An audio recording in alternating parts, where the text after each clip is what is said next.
we will say hello to the people that are watching the VODs. Hi! Hello. Hi, Bot Squad. Oh. I love you, VOD Squad. Hello. All right.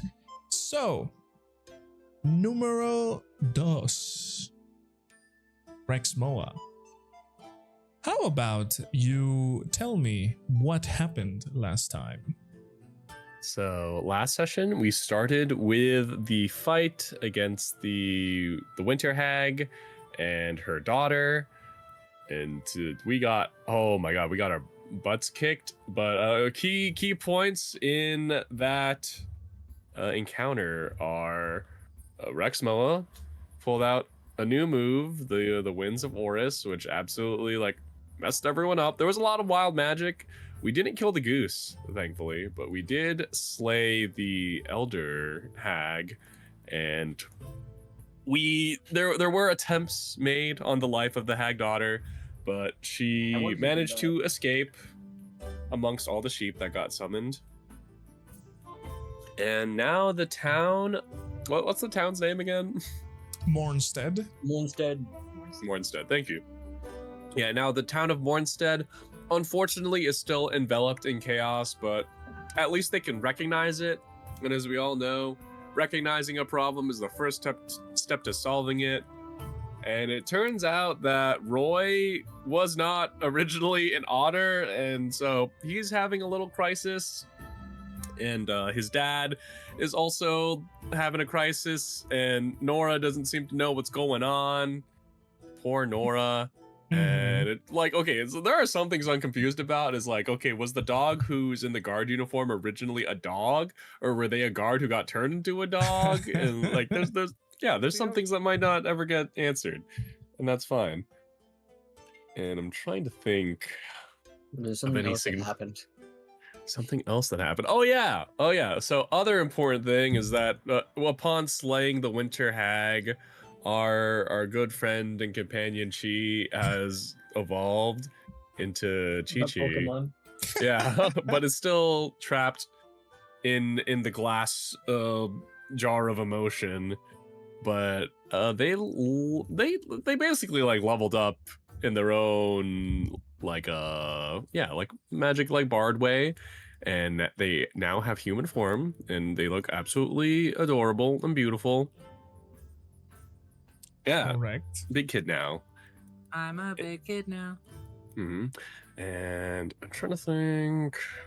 Other than that, I think that's most of the key points. We're still in Mornstead, I believe. We spent the night there. Yes, we ended with us spending the night. Yeah.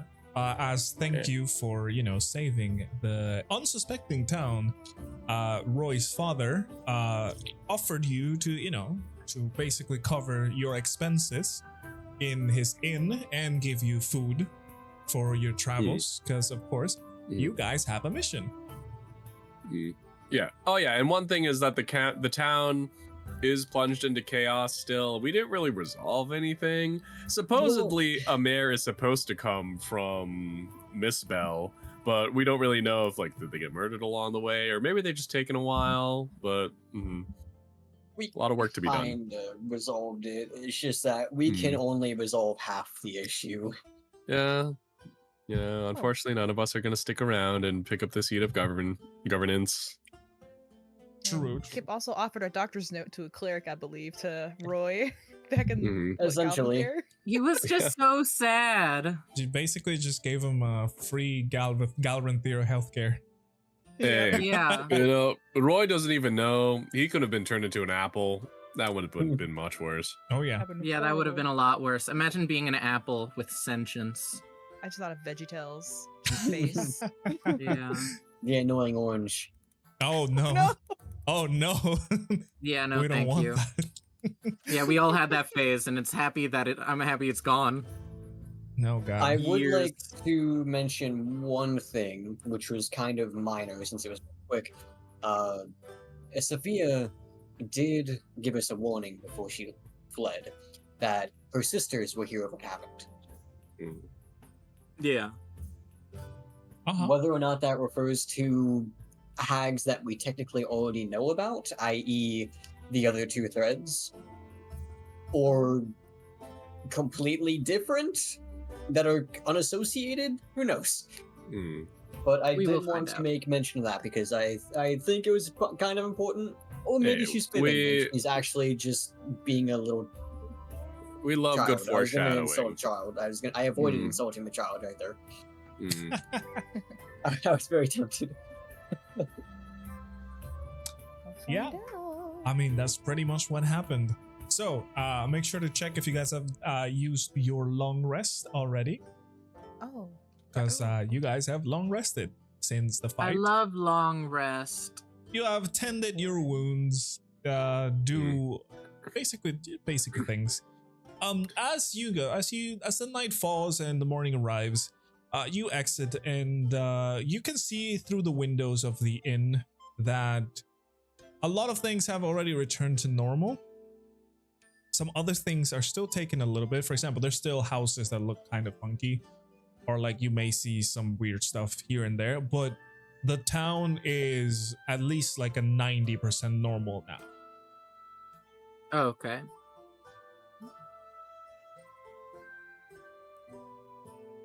So, I mean, so we just woke up, we're already outside, or can we like No, you check guys to are see if waking Roy up. is okay? you guys are waking up Okay. right now. As I said, you guys just wake up, just kind of look around, check outside of your rooms, like see any window around, or like in your rooms if they have a window.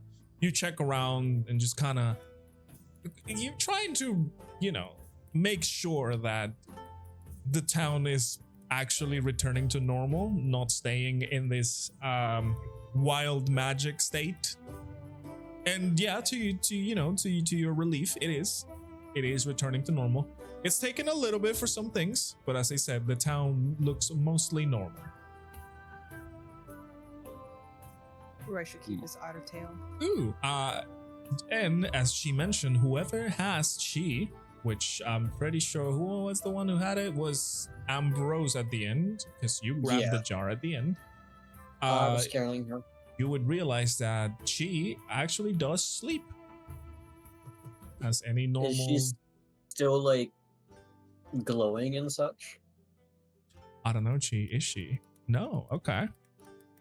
Well, you know that from the previous sprite-like appearance, chi has changed into a more humanoid one. Let me show you the picture once again so everybody else can see it. The lovely I'm a chi. real boy now. I mean, fairy. Yes. There it is. This is what she looks like. She's very tiny, of course.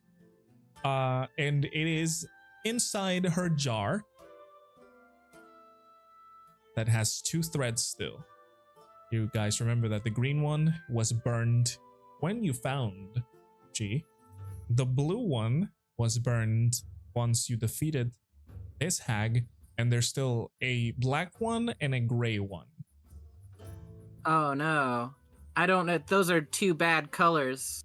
Oh yes, they are. Hey, Those colors are usually dangerous. don't be racist.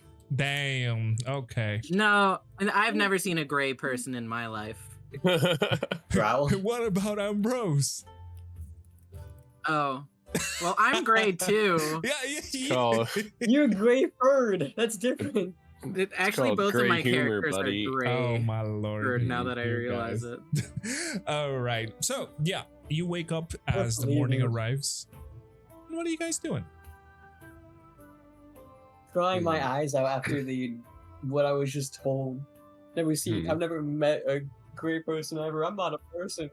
Damn. That would also mean that I don't believe I exist. So Well, the first thing that I'm not sure what the sleeping arrangements were, but Rexmoa probably goes out to check on the inn family to see if there's any developments there. yeah, that's my main concern. Sure. If Rexmoa and whoever else wants to go out and check on the family, you can see obviously the shop, it's mostly normal. You didn't see any like smaller details change. The name is again the Snowdrop Inn, as it was at the beginning. You see Roy's father still tending at the kitchen and all the other stuff. Roy is now a slightly taller otter. Mhm. Oh, he's Okay. taller. How taller is slightly taller? But was it like noticeably taller? Yes, I would assume. totally noticeably taller. Exactly how many inches? Or Yes. centimeters? Millimeters, please. Do we know Roy's dad's name, or is it only Roy's dad? I've name isn't only introduced him to you as his father. However, Okay, so we we can give him a okay. name. Well, I wouldn't know the name, so well, Rexmoa. Yeah, wouldn't know the name. Eleonora. Yeah. So I will just say, water's blessings to you. Good day. I see you've hit your growth spurt, Roy. It's a very important time in your life. As you know, might grow a little hairier, but that's natural. Your father can explain. At you saying this, Roy just kind of shakes his head, and he goes, "I'm not a child. Oh. Really? I may look like an otter right now, but I'm definitely not a child." How particular. Well, anyways. Yeah. Wow. What can I help you with, friends? I see that starting to grow. Maybe that's a good sign. So I guess only time will tell. If not, I'm glad to use the recommendation you gave me. Oh, okay. I guess Kipper's outside. I don't know, my brain. Honestly, it does seem like you are. I mean, you're definitely taller. And from what I can see out the window, certain parts of the village are also reverting. So that is a really good sign. Now, there is a potential that you might still have some side effects afterwards. Once again, of course, you have my referral, but I'm really happy to see that there's a change for the better. Well, that's the life I have to live, I guess. I didn't know I was going to be turned into an otter. At least I could have been a different animal, like a lion. I mean, that would have been cool, but I mean, my experience as a rabbit, it's not bad being small sometimes. I guess it has its perks. I can clean the floors easier, that's for sure. Did you also know you can store rocks in your armpits? What? He raises an arm and just looks down and he goes, He raises an otter. I did not know that. I mean, if you like collecting rocks, that's a new thing. I'm like looking at Rexmoa, just kind of with like a confused look. Not that he would say something like that, but more the fact that like I was not expecting that to be said. I'm not gonna lie, ever since this started, I did have a small inclination towards rocks. It's all going away though. I think the magic was changing me very badly. Did you have an inclination for rocks beforehand? Nah, not that I can recall. Rocks were just rocks. I mean, this could be a new chapter in your life, Roy. I wasn't always an archaeologist in my youth. We all pick up different interests as we grow up and mature. Very well. What can I do for you, friends? I know you're up early. I'm assuming you are getting ready to set out in your journey. That would be correct. So perhaps a meal, maybe on the go. And do you have any news from Galvathier? I'm trying to remember between the two. I'm pretty sure it's Galvathier, right? Galvathier's the dwarven. Yeah. Well, nothing has come by, really, but again, not a lot of people stop around this town. It's We're very small. Not really a place where people want to spend an evening. That's why we value every customer we can get. And of course, let's not count about the magic issue. Hey, perhaps on the bright side, the magic might attract more visitors, scholars, perhaps. I know you mentioned that you don't get many people of the higher studies around here, so maybe the wild magic could attract some of them. You know, Ooh. maybe Mornstead could be the new hub of knowledge. Me and I just like start nudging Taurin. I'm like, that is actually a really good idea, but I'm thinking more along the lines of if there's any potential permanent side effects to this town, you could capitalize on a tourism niche. I'm definitely sure that people from the Elven City would love to take a look at some of the curious anomalies potentially. Never thought about it that way. Now that you mention it. Yes. Oh, we could probably set up a business, he mentions as he kind of looks back at his father, and his father's like, yeah, sure. Probably do that. We could probably set up a business about that. Maybe make some money out of it. Get the town in the map again. I mean, I'm trying to see the silver linings here, and come on, how many hotter people you know? I am already an exotic sight. I wouldn't say you're that exotic. Oh, you see him get a little disappointed about that. I mean, you're definitely unique. I mean, learn a few tricks and people will be throwing coins at you.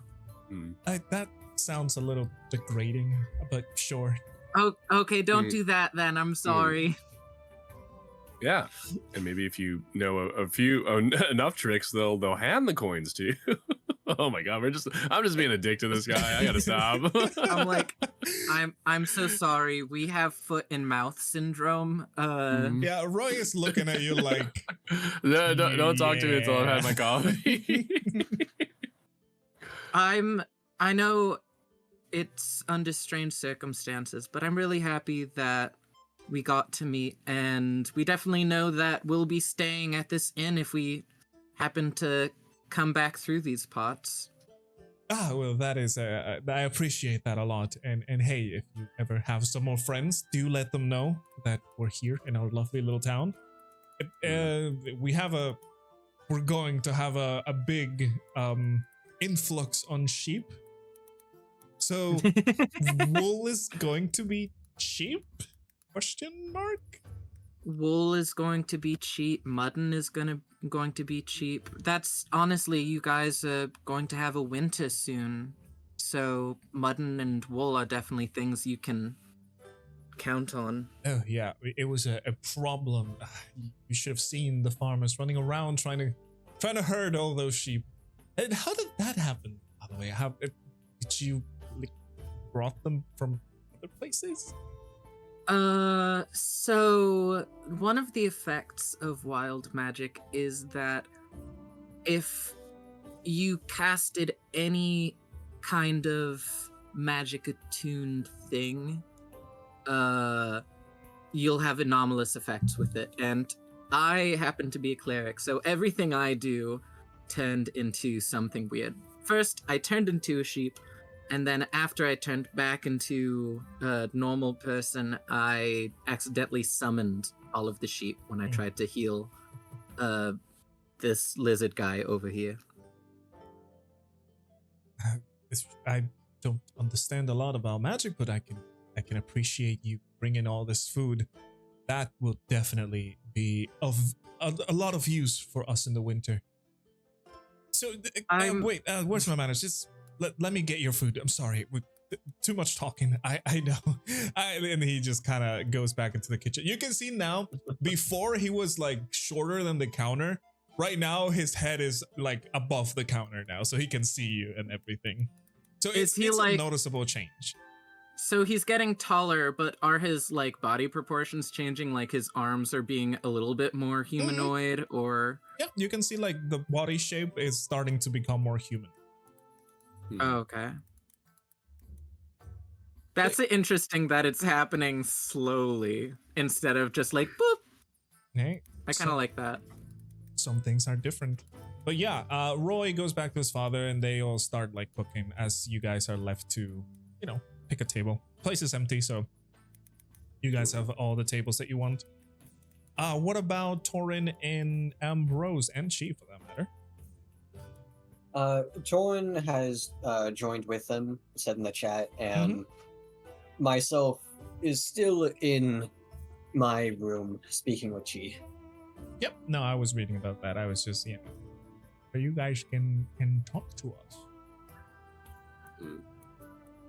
I What would was everyone just like for letting you breakfast? guys happily chat away. I like it. I didn't want Breakfast. to interrupt you when I could easily just message. True. Breakfast. But yeah, All right, Kipper, what do we want? Is a loaf of bread enough? We also, speaking as a player, I have so many rations and they're taking up space in my backpack because we don't really camp a lot. We usually end up staying at an inn. I would do remember that if you have traveled for days, which you have, Okay. it's one ration per day, so you may Okay. not have remembered to take them down.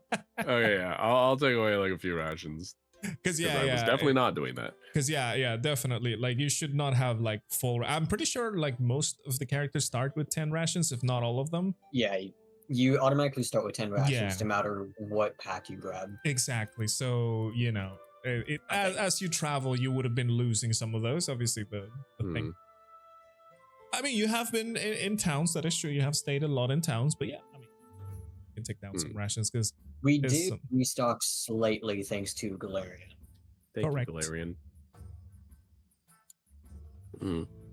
Is Nora here?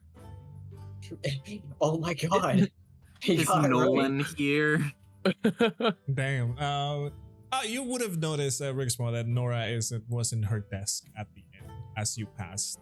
At the not at the end, at the at the inside of this establishment. The inside. The inside. Oh my god, that's actually it's like the perfect joke. The inside of the inn. 'Cause Oh, that's yes. what we say. The curse is broken. Her name is finally restored. Thank goodness. Her name had never changed. But yeah. So, quickly enough, Roy and his father just make up some food for you guys. Something simple, breakfast, some coffee, some bread, cheeses, and some simple cuts of meat, so you guys can go around and eat. Of course, the father had already offered to pay for those expenses, so they're on the house because you freed the village from a curse they didn't even know they had.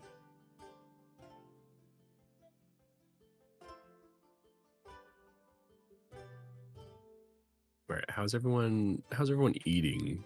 Lay the scene out for me. Who's enjoying their coffee? What are we putting inside of it? What kind of food do they got? Oh, as I said, they got bread, cheeses, cuts of meats, no. like simple cuts of meats, and coffee. I'm dumb. Orange, maybe you would see like a little bowl of something. Yeah, Rexmoa is doing the typical Rexmoa thing, and he doesn't like elegantly put things together. He just like he takes a chunk out of the bread, and then like eats like a chunk of cheese, and then eats like whatever meat was prepared, and is also sipping his coffee in between bites. For Quite the all scene. those of you who have not come from I'm pretty sure all of you have come from more simple backgrounds. You can tell that this is just the food that you guys were used to. It's just something simple, something to kill the hunger, It's just to get your bellies full and you ready for your day. There's no luxury like the foods that you had tasted in Galranthier. Of course, in that situation, you had a you had a lord that would treat you to foods. But now you have come back up to the simple things, you know? A meal that is good for heart and soul, and it will keep you working. I like food.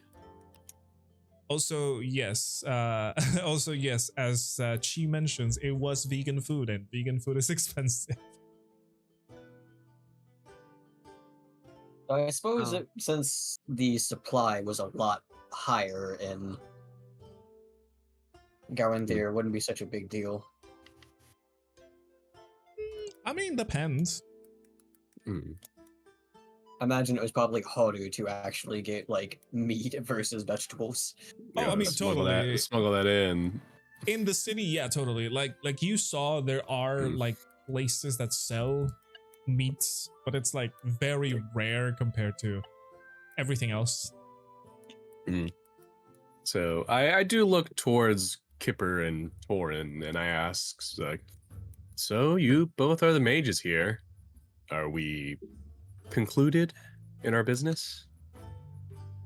I look at Taurin and I'm like, I believe so. I mean, the hag was defeated, her daughter ran away, and the hold seems to be slowly falling apart. Is that what you're getting from this, Taurin? Or Oh, definitely. I mean, for now, at least for this place, there's no concerns that I can sense. Well, very good.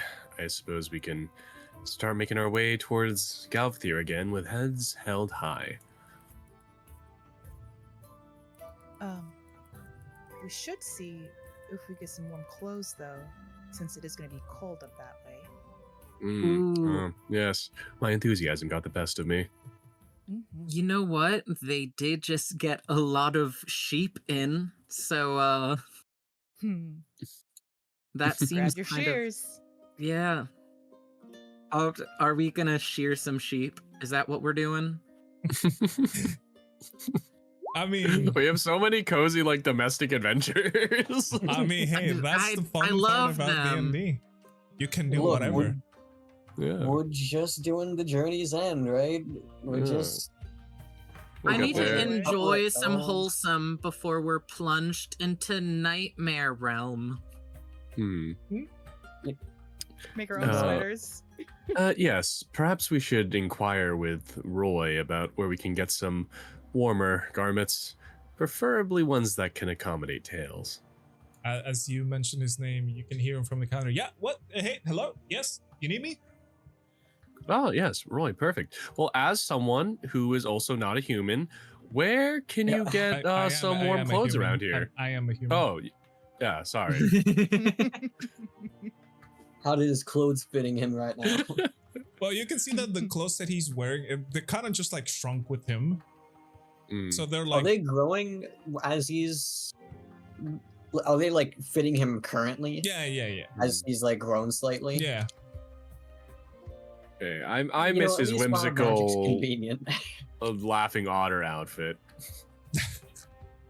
So yeah, as you say this, Roy says, "Oh, yeah. Yeah, you can ask in the house right next to the other house in the where the pens are. They have looms and all the things to make some clothes. I'm pretty sure they do sell some of them." Great. Oh, thank you. We will go to the house next to the other house. Yeah, I don't know how to explain it better. I mean, we really don't have a lot of different houses here. Oh, I thought you explained it pretty well. Oh, well, thank you. Yeah, just don't worry. Enjoy your food. I don't think that house is gonna go anywhere. At least I hope so. Did you see houses with legs? That would be a concern. Only the vegetables. And he goes back to doing his thing as he leaves you guys to do your own. Eat our breakfast. And I shall return to the table with Chi in tow, specifically in my hands. Yeah, you guys see Chi as how she looks like now. a small fairy trapped in this magical sealed jar. Do you Sorry, have to worry about I slept in. the bite of the cold, Ambrose? And no problem. You know, after what happened yesterday, I definitely could have used a few more hours. Which she would know is technically a lie. I did not sleep in at all. That's right. Ambrose would never lie about how much he sleeps in a day. And was that question directed at me or Chi? It was directed towards Ambrose, but either of you can answer.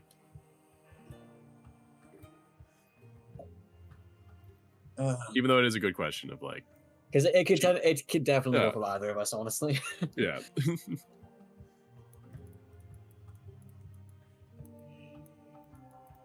Despite how I look,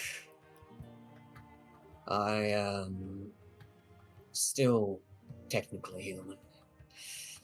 This skin of mine is more just an exterior. My blood Did you know still that- runs as hot as everyone else in here.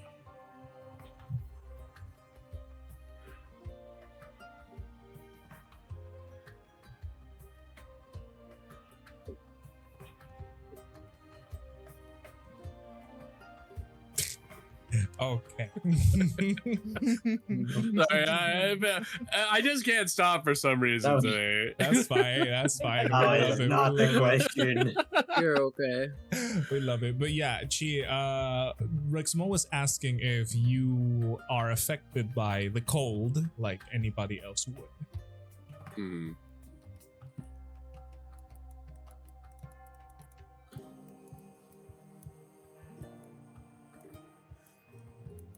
Poor Roy, man. Bullying my NPCs. How dare you? No, I love Roy. He's He's our boy. He's short yeah, and an otter. yeah. He's Yeah. slowly turning He's not a human. unshort. He's gonna become like, I wouldn't be surprised if like he Mhm. like gets better like 90% of the way and then it just Mhm. stops and he's just a furry.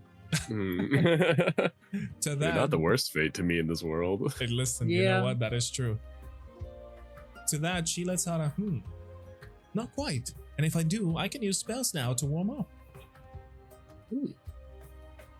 No. I was thinking on the beaches of Ocean's Marrow. We used to wrap drinks in palm leaves to keep them insulated from the heat. We could do the same thing with you, perhaps. Might not be able to get the best view, but it could be warm at least.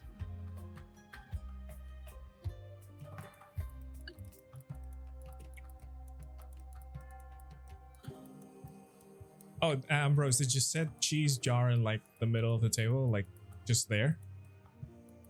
Yeah, somewhere that's not like gonna get like possibly knocked over Okay. or even like in the way for that matter. She lets out a giggle at that. Oh, I'm quite fine. But if you wish to, that is fine. As long as I can see the world still. Mm-hmm.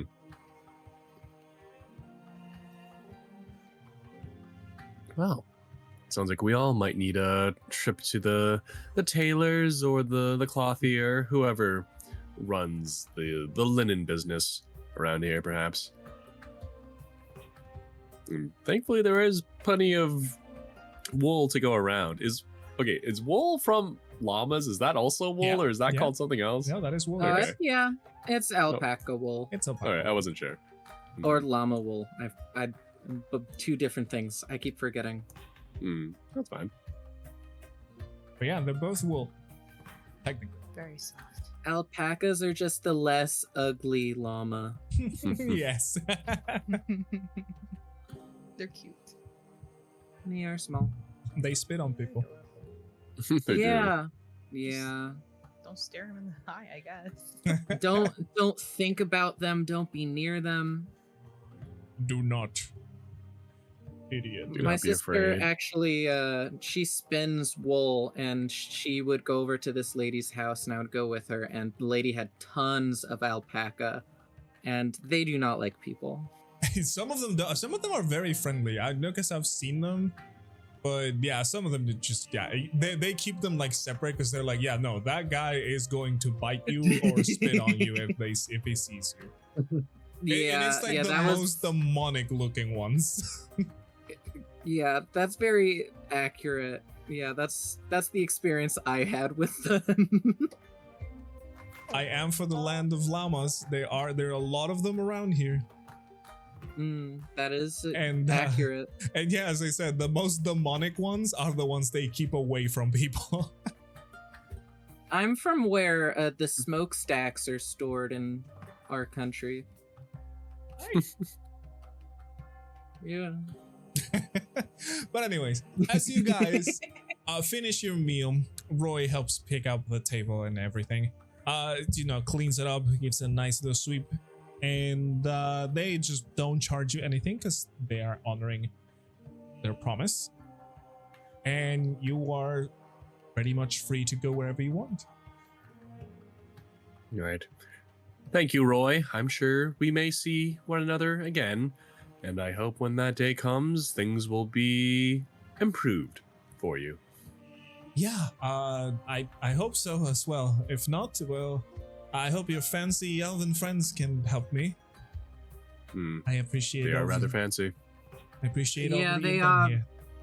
exceedingly fancy, and they definitely owe me a few favors. So, but yeah, no, I'm honestly just glad to have made a friend on a journey. I am glad as well. And he just, reaches over to give you guys a handshake to each. And he goes, I wish you the best in your travels. Kipper's he's gonna go on for the handshake, and Kipper's gonna be cheesy and pick him up, hug, kind of when someone kind of goes like, "Urgh." Okay. That was a dumb decision, but it's kind of Kipper. Yeah, no, you can see he goes ooh, I see you pick him up and you just kind of squish him a little bit. And he goes, hey, thank you. And just move to the next person. And as Roy and his father just kind of wave goodbye to you, you guys are heading out of the tavern. And as you can see again, I'll repeat it because it is happening. The town is becoming normal. You can still see a few weird things here and there, but most of it is already gone. The sheeps are being herded, and you can see they're building newer fences because the pens that they had before were small enough for the animals that they had. But now those animals have multiplied probably tenfold, so they definitely need the space. I can't help but feel like we might have disrupted the local economy by introducing this many sheep into the area.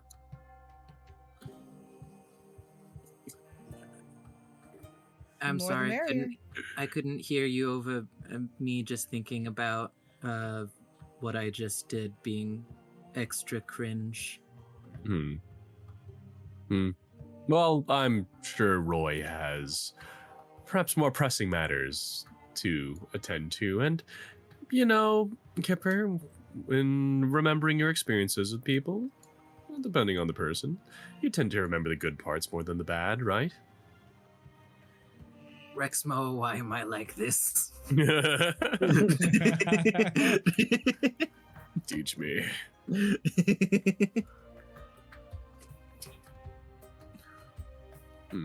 Well, maybe if we're lucky, this excess of woolly friends might drive down the price of wool around here. They definitely have the corner on wool and mutton. That is true. Gelatin, perhaps. Hey, I'm gonna be honest, I've never seen an otter before, so I had no idea what he was until one of you guys just said, hey, that's an otter.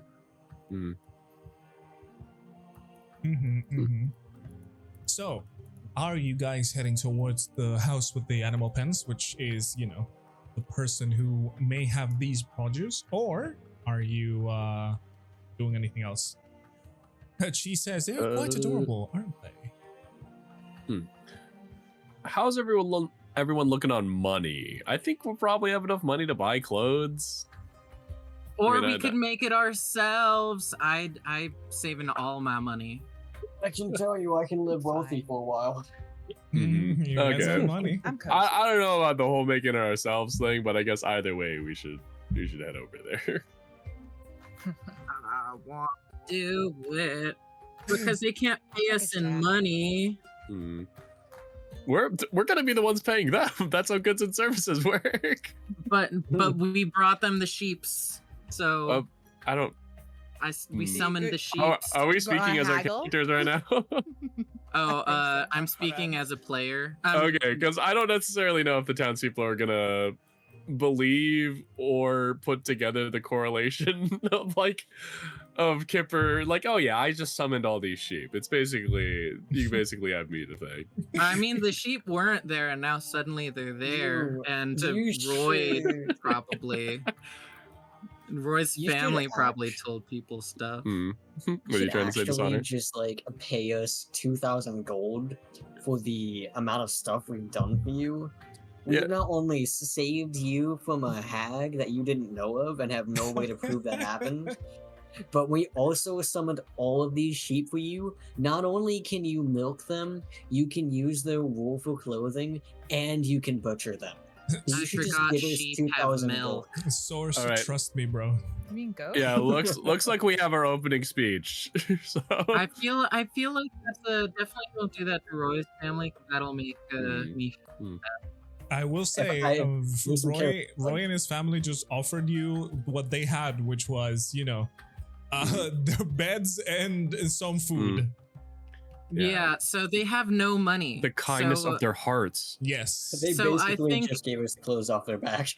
Yeah, so Yeah. I think as the most payment that they could do is just let us shear some wool Hmm. from some sheep. Mhm. All right, Taurin let's would go be find fine out. Just buying a coat. Yeah, I am too. That's what I'm I saying. That's all I gotta say. I have a secret skill that I need to save money for. Okay. Well, Hey, Oh. listen, as you guys arrive to the house, you can see that on the outside it's just your normal average house that has the animal pens behind it. You knock on the door and an older guy opens up. You see the inside is full of like tapestries and other, knit things, leathers and stuff like that are inside. And he goes, "Hey, welcome.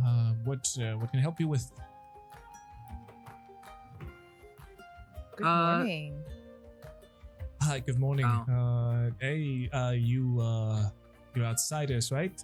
I think I've seen you around. Are you looking for somebody or? Colors. And do you have any coats? Oh, yes. Yeah, of course. I had a few. I thought about keeping them because the winter was coming, but the amount of sheep that we have now, I think we'll be all right. So come on in, and he just opens the door for you and lets you in. You enter the house, as I said, very simple house, nothing fancy at all. But you can see that this man has like the workshop inside of their house. They don't have like a proper living room, but you can see like the looms and like the leather working areas are there. And in the walls, they're either like nailed to the walls, like some leathers, or they're like hanged by hooks with some clothes and stuff like that. He moves over to where some of the more winter clothes are, and he goes, "Yeah, well, we have these," and he shows you a few clothes of different, like, earthy tones. There's not a lot of color variety as you would imagine in, probably like a fancier tailor shop. It's always like browns, blacks, grays, whites. And he says, "Well, we have these. These will definitely help with the cold." He shows you that they have coats, pants, some boots, and even some gloves. Ooh, And even some snow hats. boots. Mhm. Good. Taurin would definitely grab a pair of the snow boots and one of the long jackets, maybe like a gray one or something. Mhm. And then she'll ask, "How much would this be?" For the boots and The jacket. Well, first of all, let me tell you, the whole set of clothes will run you 5 gold pieces. Oh, okay. And she'll, of course, rummage through her little coin purse and she'll pull out 5 gold pieces. Okay. Make sure to take those down, and you have gained cold weather clothes. Awesome. These are an item that you have to equip. Unfortunately, if you are wearing, that would be medium or heavy armor, you would have to take off the armor to put on the clothes. Light armors are not affected by this. Nice. Being a druid has perks. Mm-hmm. And that the same goes for the rest. If you guys are willing to buy, it will be 5 gold pieces per whole set. You know, gloves, pants, a large coat, and boots. But again, if you have medium or heavy armor, you cannot wear it. You have to remove the armor to do that. Even chainmail, which is form-fitting. Chainmail is medium armor, Yeah. unfortunately. It was heavy. It's a chain shirt that's medium.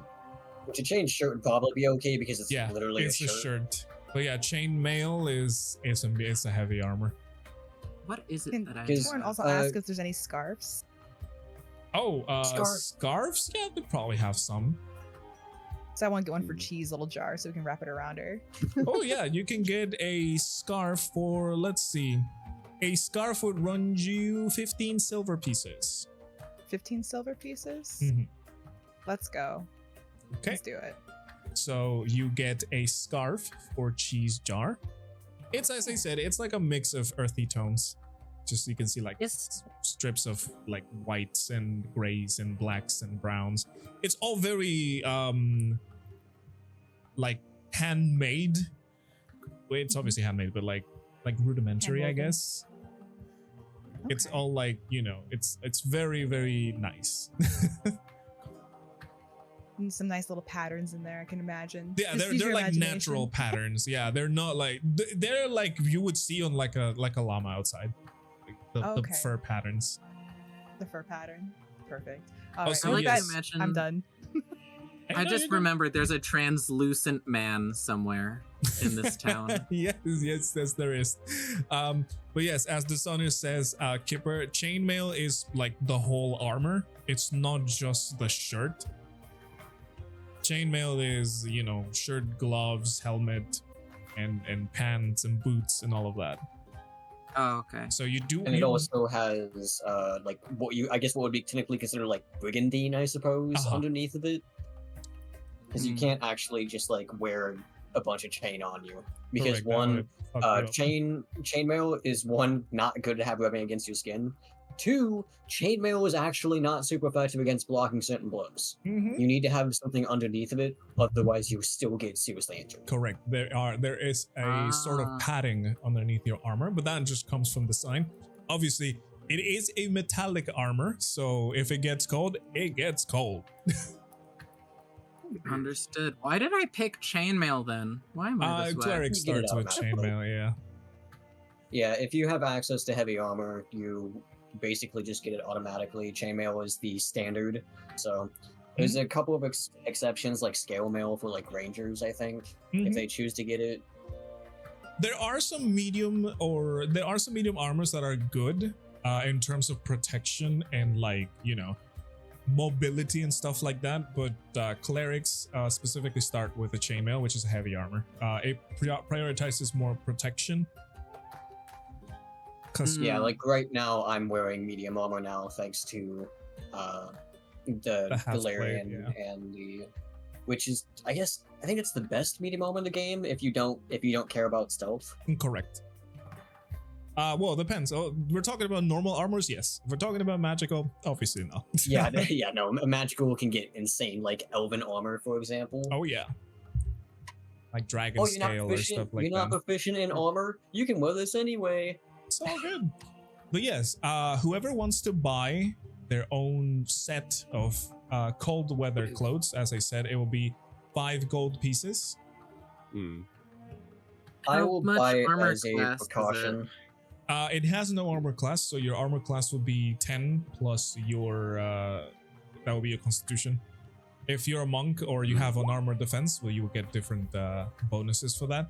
But it has no bonuses to armor class because it's Okay, clothes. So that would pretty much just bring my that would bring me down by 6 points. Yes, you would be a lot more weaker because it is, as I said, these are only clothes. Yeah, no, it makes sense. Mhm. Yeah. Kipper was Kipper was excited to shear some sheep, and now he's like, oh, I should probably just buy it. Yeah, store bought is fine too. Store-bought is. So Rexmoa, yeah, he's gonna pick out a coat with a hood. He's also gonna get like a muffler. He's gonna look if there are like mittens or Yep, something. totally. Yeah, and he's gonna get like a funny hat to go under his hood as well. You're basically Oh gonna my look like goodness. a South Park character. Yeah, he very much looks like he's trying to insulate as much as he can. I'm not sure if that's gonna change the price, but that is what I envision happening. I would say no. All right. It's kind of like a set of clothes, anyways. Mhm. All right. So yep, I'll pay my 5 gold, Mhm. and Again, yeah, I'll tuck this away in my bag. yeah, and you can wear him at any point. I will remind you this: taking on and off clothes. It's not if for combat reasons. It is not an action. It takes more, specifically armor. It takes about a minute or 2, I believe, depending on the armor type, to put on a suit of armor. So it's something that you cannot do in combat. Just saying. So if you're looking for combat, you have to, juggle between the armor and the cold weather clothes. Rexmoa, for example, you are a monk, so you don't really care. You have unarmored defense. So you get armor even though you have no armor. I can focus on comfort. Correct. So yeah, after you've bought, the man looks happy with the sale. Obviously, he has sold everything. Everything he had at the point. You can see like the hooks are all empty. Obviously, there's still like stuff that he is weaving and like leathers that he's tanning and stuff like that. But in terms of cold weather clothes, he's all out. And he thanks you all. Obviously, he's saving up his gold in a little lockbox that he may have around there.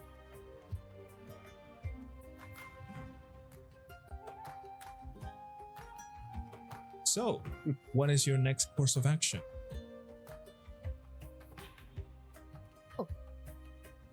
I'm assuming everyone's done. Torn will ask. Yes, Did indeed. everyone buy our stuff? Yes. I I'm not wearing mine. I just purchased it and put it inside my backpack. Okay. Kipper's gonna buy some winter clothes as well. Okay. So that's 5 gold. If you want to put them on, as I said, your AC will drop.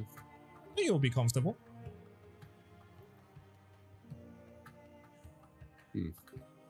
Should we Okay. ask if there's like any kind of mules or anything around so we can travel Oh up the yeah, mountain? carriage.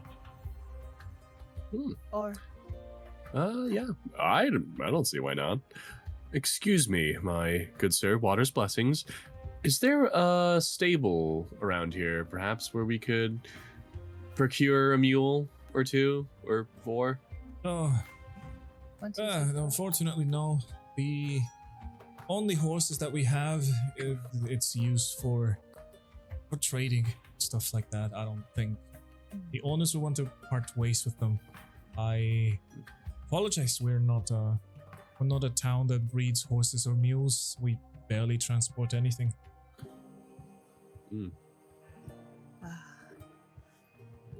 Well, no worries then. I guess we can still make it up. That we're strong enough. We can handle it. We all like pull up our pants and it just reveal the sickest calves and like thighs anyone's ever seen. Muscular. Who even needs winter clothes? I'm 95% muzzle. Nice. Thank you for your business, sir. We will make use of these clothes, and it seems you have a lot of work to do. So best of luck. Oh yeah, thank you so much, and I hope you have a good travels. I wish you the best. You can see the man is very happy about the purchase. It's kind of one of those things where he has not been selling a lot, so you made his week probably. He is what, like 20 gold richer? I hope so. That's a lot of money for a farmer. Mm.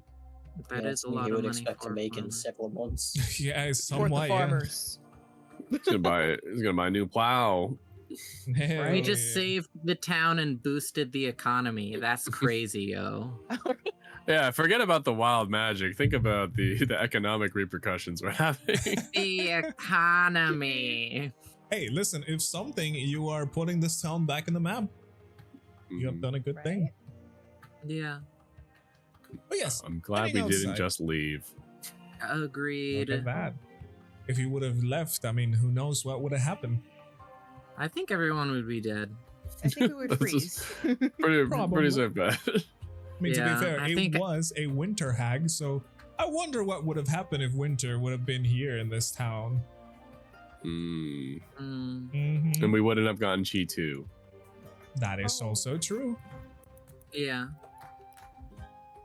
Mhm. But I have a feeling somehow if it was tied to Chi, somehow we would be brought back to this village.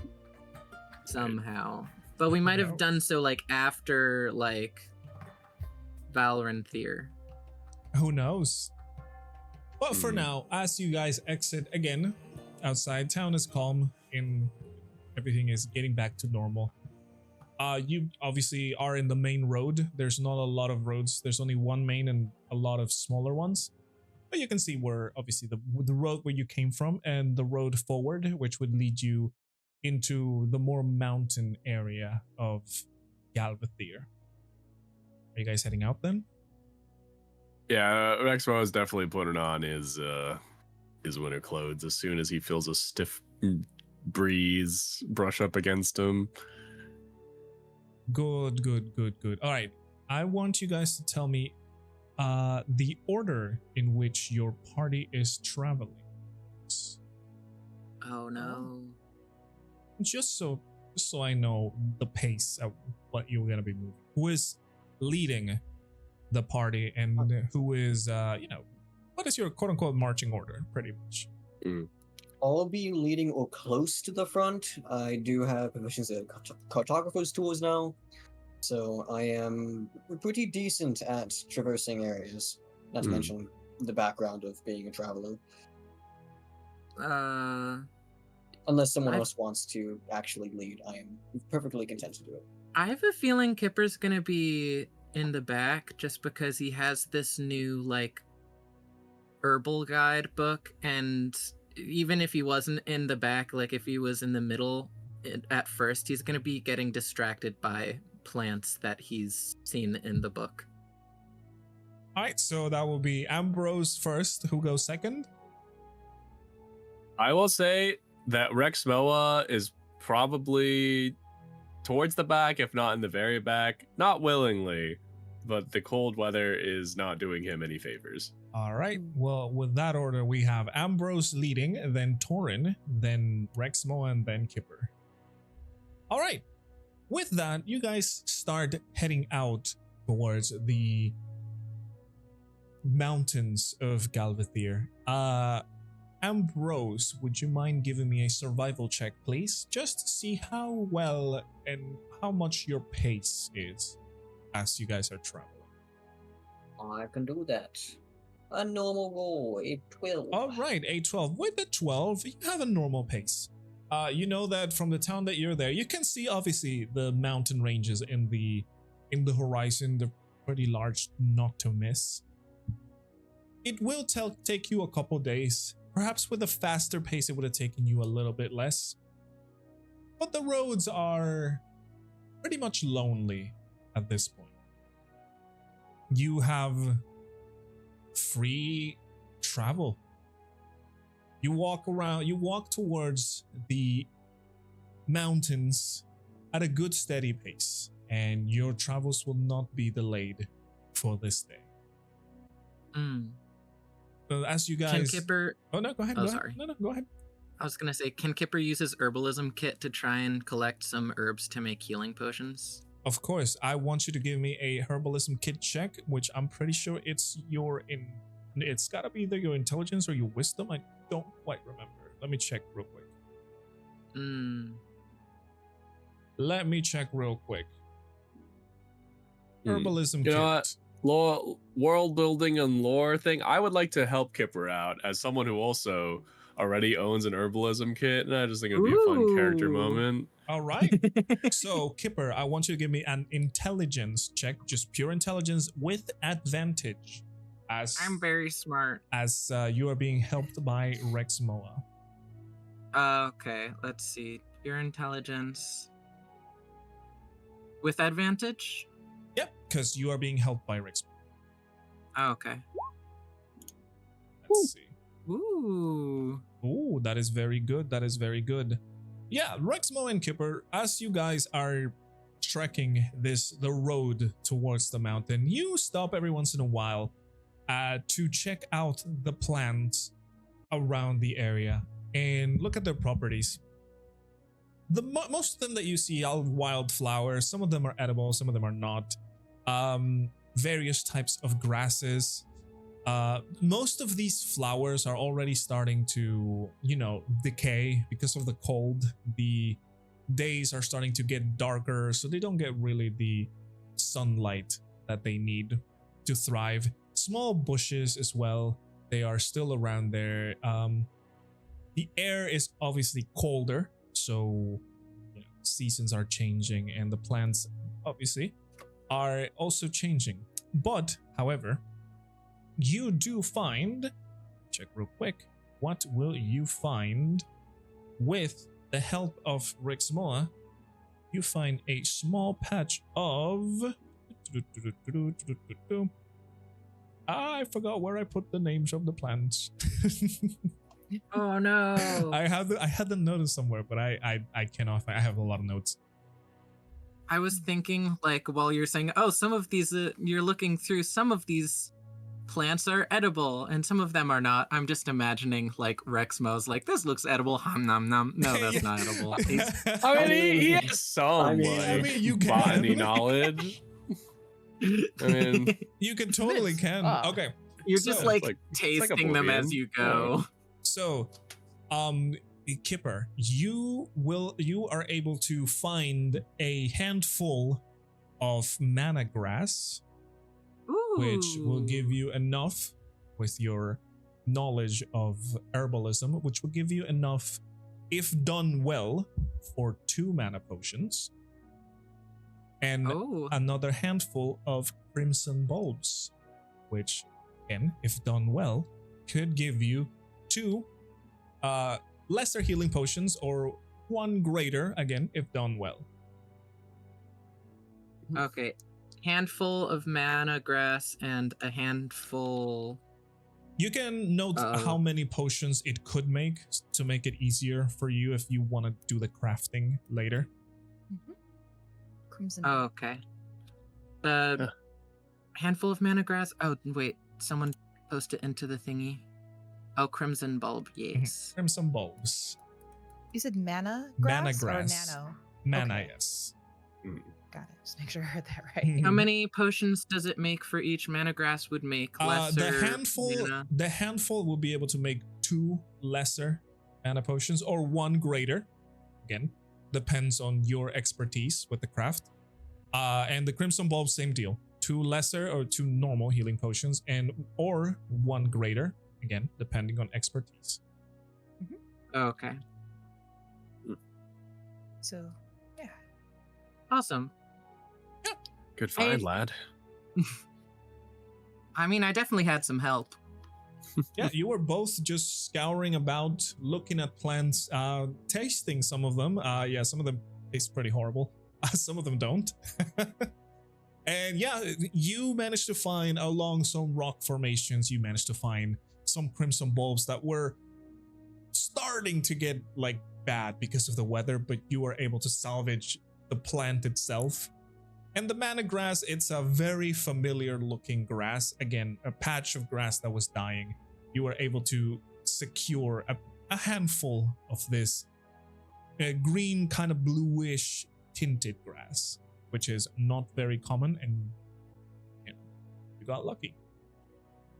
That's actually very accurate to vanilla sweetgrass, which, funny enough, is called mana grass in Europe. Oh, yes. Maybe I did my homework. Oh, ooh, I like it. Picasso. He's just lying. I am lying. Charisma check. Dang nabbit. Yeah, I'm very easily schmoozed. Yeah. Hey, it's funner to believe. That is called a deception check, my friend. And you have failed. I failed. Yeah. No, I'm that's gonna fine. look to Rexmoa and be like, of the plants that you sampled on our way, which one would you say tastes the best? Probably the small patch of toad's tongue that we happened to wander upon. Tastes like a pickled onion. Ooh. Pretty good if you can handle the flavor. I mean, it definitely sounds like maybe we could make a relish or something out of it for to add to rations. That's the type of thinking that would make a dwarf proud. Ah, yeah, and honestly, we're gonna meet some, so I have to get my practice in. Yes, they do have quite a unique palate over there, let's say in Galvathier. But the food will certainly be memorable. I can taste it like if it was yesterday. I'm just excited to meet people who are my height. Well, actually, they're shorter than me, but still. You guys are all giants comparatively. That is a little bit of an exaggeration, but kind of. Yeah, I mean, Kipper's only a little bit shorter. He's not actually that short, but you can be 2 inches shorter than someone else, and it feels like a big difference. True. That's true. So, as the party continues on their journey, slowly the day starts, passing as you distract yourselves with finding herbs and plants. Ambrose, you are leading the party, so I would say you are focused on, taking people, looking at the maps, and, making sure you are navigating well. But Taurin, do you have any activity that you are doing in between the trip that you guys are having right now? Taurin would be kind of happy but sad to be around here. So she'd kind of be looking around, taking in, of course, breathing in the nice crisp mountain air. She misses that smell, actually. But other than that, pretty much just keeping to herself. All right. Yeah, easy enough. You guys are making a decent pace. You're not rushing. You're not trying to be fast about it. Also, you have not taken any shortcuts or trying to make your trip shorter. You decided to go for the route that it is set as to avoid any issues. Evening starts setting out. The wind is colder. Obviously, the mountains already have a very cold climate. The wind is no exception. It's kind of strong and cold. There is no snow, but it is a change in temperature, definitely, for all of you. Check something real quick. The scenic route, correct, Chi. And as the evening falls, skies are turning very beautiful shades of orange and purples you guys walking through one of the flatlands, the valleys that lead towards the mountain, you see at the end of one of the trails, you can see a carriage that calls for your attention with its lovely, vibrant colors, and it is stopped in just a random area of the woods. Let me, because I had the handout somewhere around here. Where is it? I do not know. I seem to have lost it. Sorry, I'm trying to find this. Dude, listen, I'm sorry. I have a lot of stuff in here. It's okay. You're It's not fine. lost. It's just hiding. Yes. You have it. It's okay. I do. I have it. I have it. It's somewhere, certainly. I'm gonna show you guys. Boom. We believe in you. There it is. Oh, I know this Hey. place. Correct. Hmm. As a matter of fact, the more you get close to it, the more you recognize the carriage that it is that you guys are approaching. As a matter of fact, it is, for those who have not forgotten, Horribel's Curiosities, the wandering couple, dwarven couple, that have their moving shop. As you guys keep approaching, you hear, you see that the carriage has stopped and the shop area is open. If you remember, the carriage has a mechanism which would open it to reveal the shop inside. And you approach and you hear laughter and like some general like jolly conversation going on within Horribel. What are you guys doing? Taurin would say, I bet it's warm in there.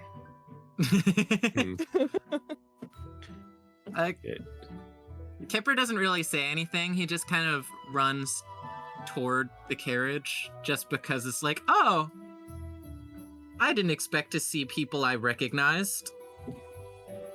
You hear Are a we- noise from Rexmoa's direction, and it sounds like. And he also What? starts walking over there because What does that mean? he's all bundled up. He is bundled Oh, up. Yeah. He is I forgot snug. that you're like the Michelin man. So, Kipper, do you want to like run towards the carriage to go forward? Like to get first? I mean, I don't really. I guess Kipper wasn't really thinking, oh, I need to be there first. But I guess that might just be what's happening. I mean, you let me know. Run ahead. Well, I Do guess if it. no one else is running there by default, Kipper should probably Yeah. get there first. That's what I was- Yeah, I think it makes sense. I'm just very indecisive. Yeah. All right, Kipper. So as you arrive, you see, obviously, let me put the lovely artworks of Hori and Bell in the screen so everybody can see them. Very good. It Hori would make and sense Bell. that we would see them near Galrenthir. Fifth Galvathir? Yes. Galvathir. So, yeah, you can see Hori and Bell have set up their tent or their shop in this road to one side of the road. It was a little difficult to see from where you were coming from because they were like parked like in an angle, I guess, and you wouldn't be able to see the front. But as you turn the corner and you see them in the front, sitting down next to a small fire, and they are accompanied by somebody. As a matter of fact, another person that you no. guys as well know.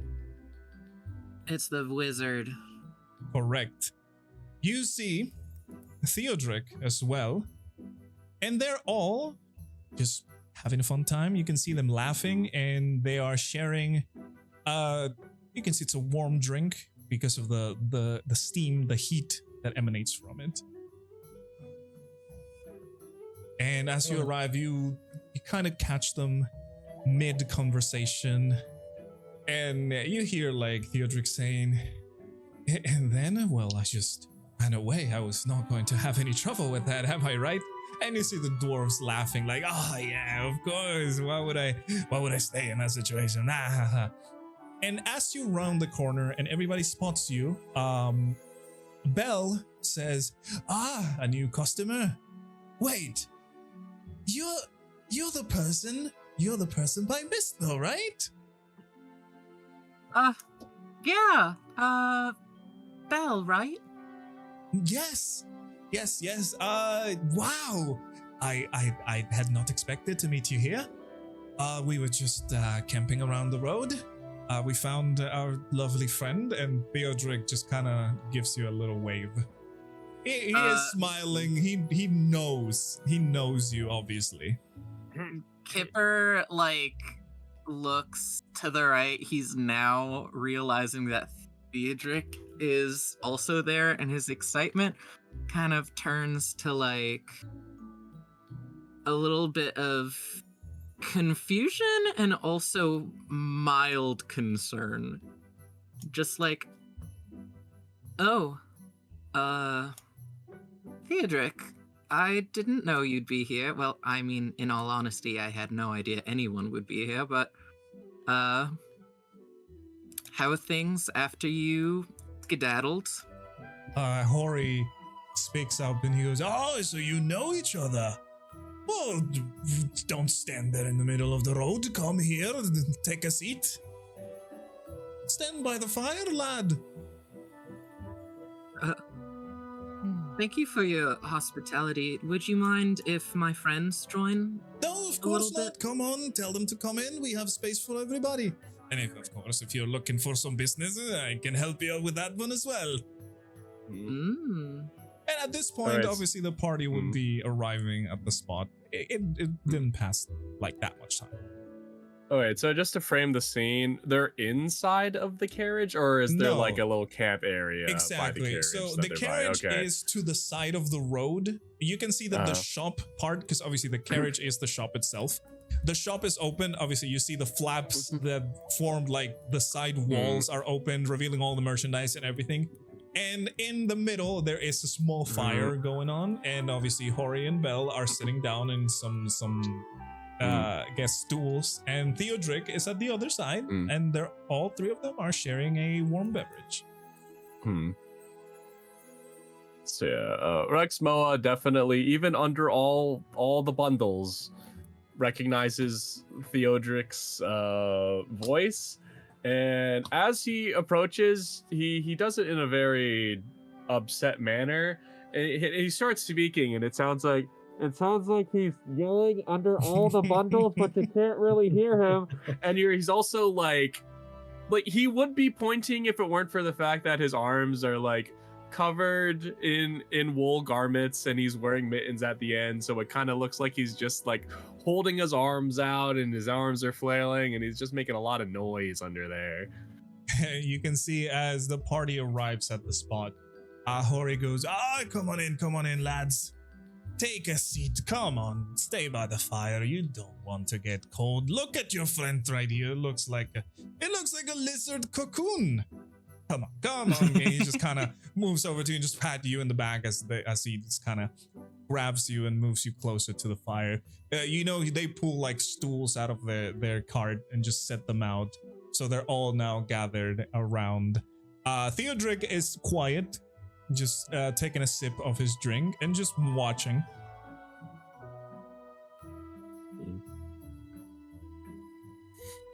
Rexmoa is still doing a lot of going under the clothes, and then he realizes that no one could probably hear him. So he unbundles enough where you can see his face and his snout under all the layers, and just enough where he can move his mouth and see Theodric, and he just asks, "What are you doing here?" Well, good evening first. I thought I was allowed to be here. You're also allowed to not be here. You could just as easily not be here as be here. What kind of hospitality is that? Well, hey, this isn't my camp.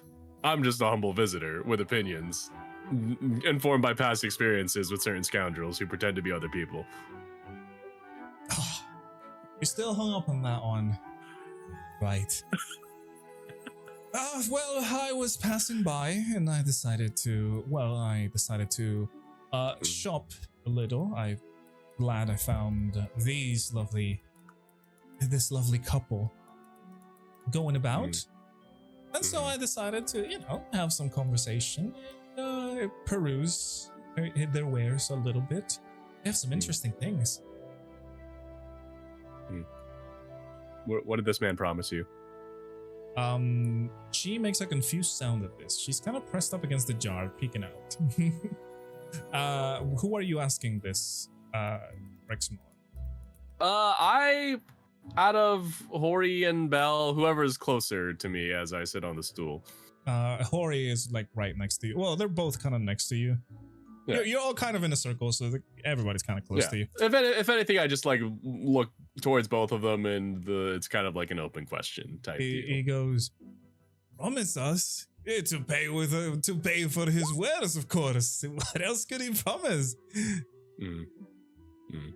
And Theodric, I just wanted to make sure. Theodric nods and he says, "Yes, as a matter of fact, I was on the market for a staff. Mine seems to be gone."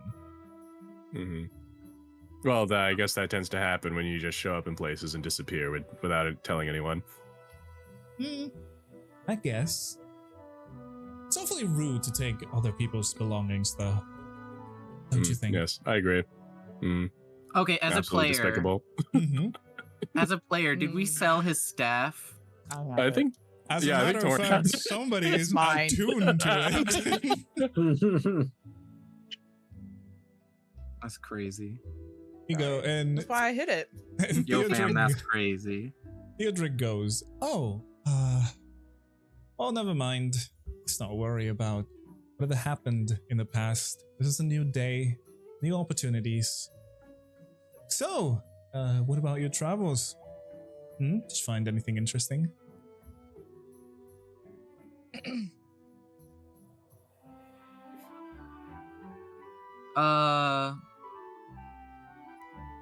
Were you there for the dragon, or did you zip away after the dragon? A dragon? Huh. Oh, you've definitely been having fun now. What kind of dragon? Red dragon. The color was red. It was red. Dragon. Shape. Red. Dragon shaped. Well, I can't say I've seen a dragon around. But then again, I am not too focused on what happens above me. I like to stay a little bit grounded, you see. I mean, dragons can also walk on the ground very easily. And then they'll very much as gladly torch you on the ground as well. No doubt about that. He laughs and takes another sip of his drink. And you can see like Hori and Bell are looking at like the exchange that is happening. And they go, do you know each other?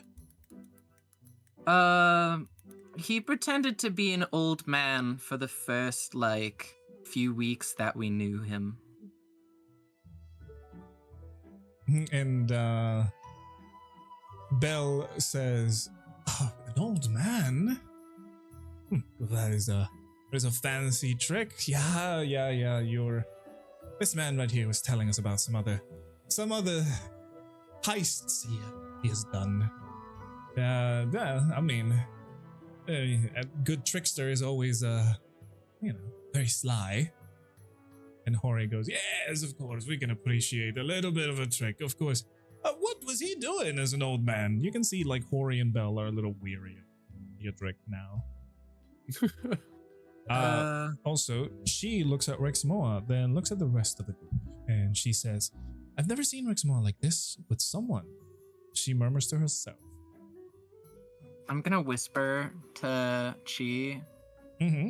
and just be. Actually, I don't know how we're sitting, so You guys are in a circle around. I would say like Theodric is like in front of everybody, and you're like in a crescent shape around the fire. I'd just be like, Rexmoa doesn't trust wizards, and this is like the most wizardy wizard that could possibly wizard. All right, everyone. I have a crazy request. Let's all stop looking at Theodric for like 5 seconds and then open our eyes, and then hopefully he'll be gone.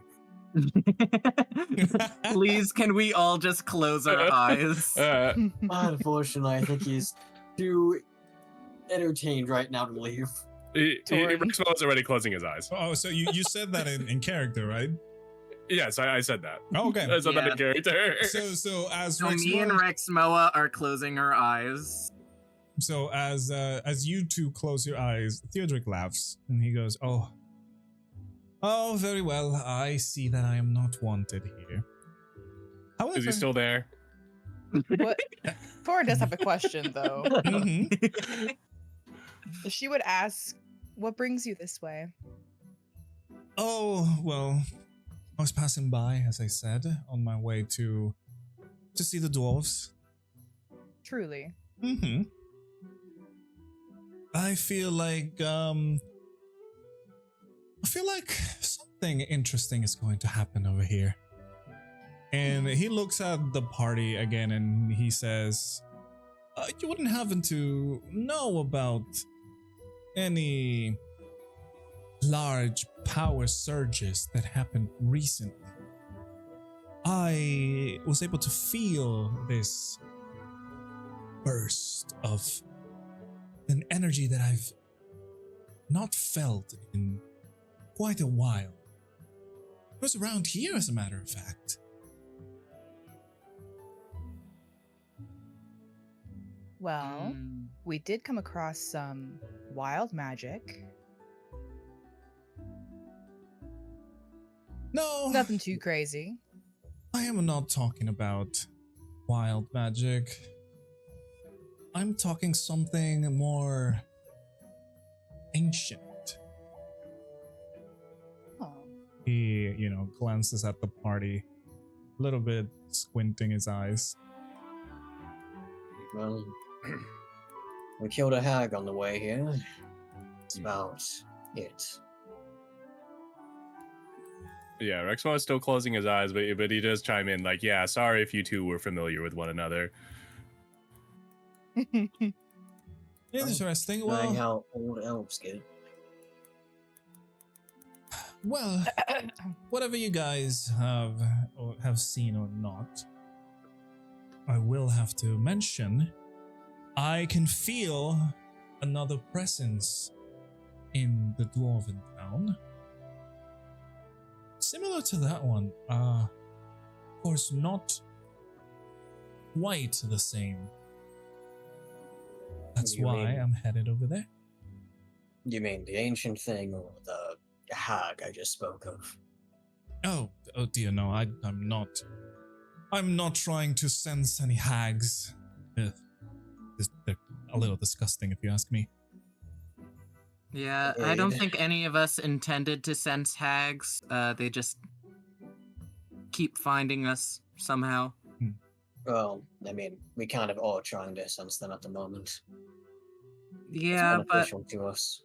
yeah, not that we enjoy it. Although I Also, like they- getting paid money. They do seem to just kind of come across us, though. Can't deny that much. It's probably because we're mocked after the first one we defeated. Well, Were if you gonna say something, Taurin? Oh yeah, go Oh. ahead. It's like if you are on your way, Theodric, if someone were to have found your staff, what would you, what knowledge would you have to exchange with that person? Well, if somebody they were here. were to find my staff and have it here, at this point, I believe it's a little bit too late for that. You see, my lovely friends Hori and Bell here have already hooked me up with a a very beautiful new staff. And Belle interjects and she goes, yes, very good wood. Oh. And Theodoric goes, well, of course, I liked the old staff. It was very useful. However, well, I don't mind giving it away now that I've already purchased something better.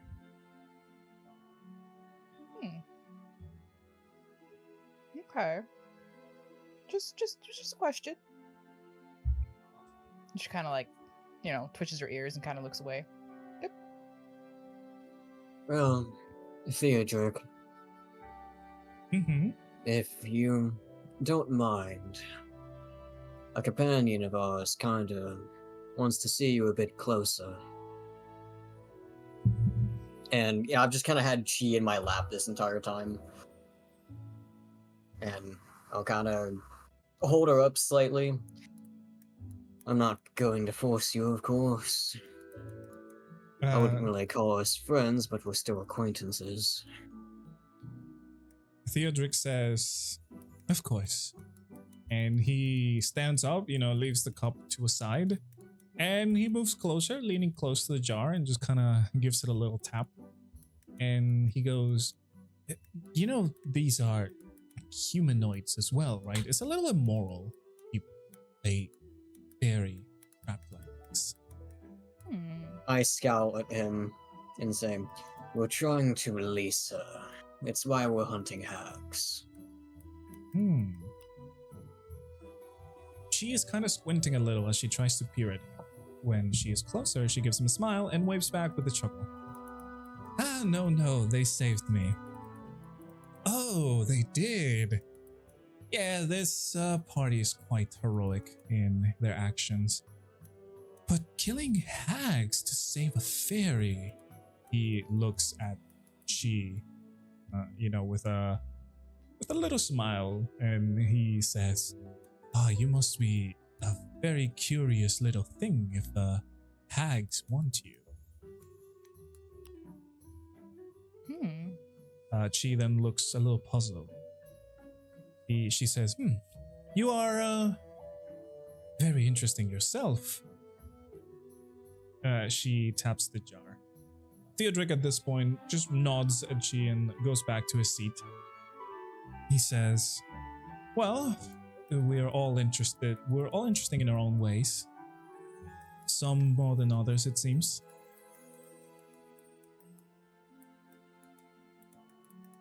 But Any anyways, advice you can give us for handling a hag or two? Oh, yes. Hit first, ask questions later. Oh, perfect. Hags are very, very convincing. We tried that. And did it work? Yeah. For the most part. Then there you go. Sure. She's going to look extremely pensive at this, a little frown on her face. She seems lost in thoughts. I should remind you guys that Theodoric, what he looks like any other elf you've seen. His skin is slightly more pale, and besides the blondes and like brunettes hair that elves have, he has a jet black hair, and his iris, I guess, has a faint white glow. It is not like Perrin, who looks as if he was blind entirely, but he does have an iris and a pupil. His just has a very faint white glow on it. Other than that, he looks like your average human. He is wearing some grayish robes. They look the same as the ones he was carrying while he was an old man. A little bit cleaner this time, though.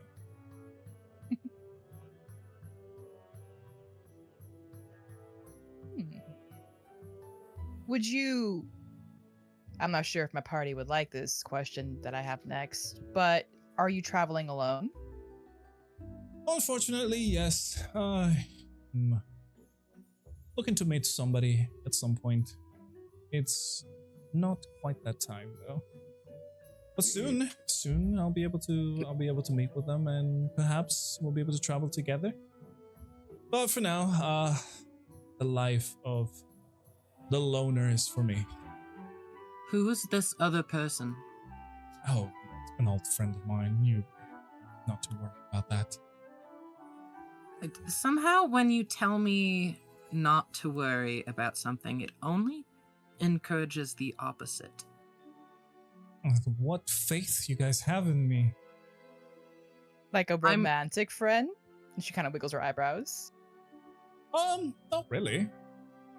Maybe. Okay. Who knows?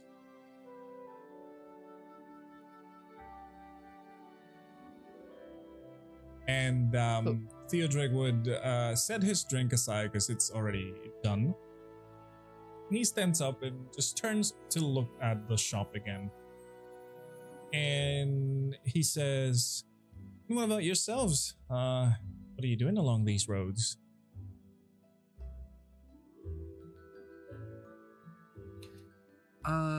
Well, just continuing. I mean, you understand, you pretty much gave us the whole, and I look over at Belenhori. I'm not sure if this is something that we should say in group of other people, but I don't think they're gonna betray us. Continuously looking for the power stones, the whole thing that you, the journey that you kind of put on us. We are still listening to the information you give us. It's just also, we are a little wary of being deceived every now and again. I mean, we've been deceived multiple times by different people, and you did pretend to be an old man for a while, so it might take some time. But did I deceive you on your quest? You didn't I mean, technically being an old man, the quest part wasn't wrong, although I still have a feeling we're not getting the full picture. But no matter which way we go, I feel like the picture will reveal itself to us. Well, what are you missing? Maybe I can provide some more information. Perhaps I, of course, have not been entirely transparent. And yes, sure, I did pretend to be an old wizard, but that was probably the least of your worries. Can I ask you why you were pretending to be an old wizard? Who were you hiding from? Me hiding? In truth, I am not hiding from anybody. However, I believe you would agree that an old wizard is a much more convincing face than, unfortunately, the one I possess right now. Why would you say that? Would you have listened to me if I've just randomly appeared like this? Would you have followed my instructions? Well, honestly, you're probably one of the less crazy things we've run into. I feel like knowledge speaks more than appearance. Then perhaps next time I should not use my disguise. Plus, What do you mean next time? Plus, it did give me some coins at the festival, so I'm not opposed to more gold. Well, hopefully next time you'll be a little more comfortable with being yourself around us. I will, and I apologize if my disguise was a little distasteful. But this is the true you? it is. Oh, you tell me. You're the one who figured it out. I mean, you are a wizard. You can always hide your mana. You never know. He just nods and says, Don't worry. The facades, the secrets are gone. I am being true to you. I'm showing myself as I am.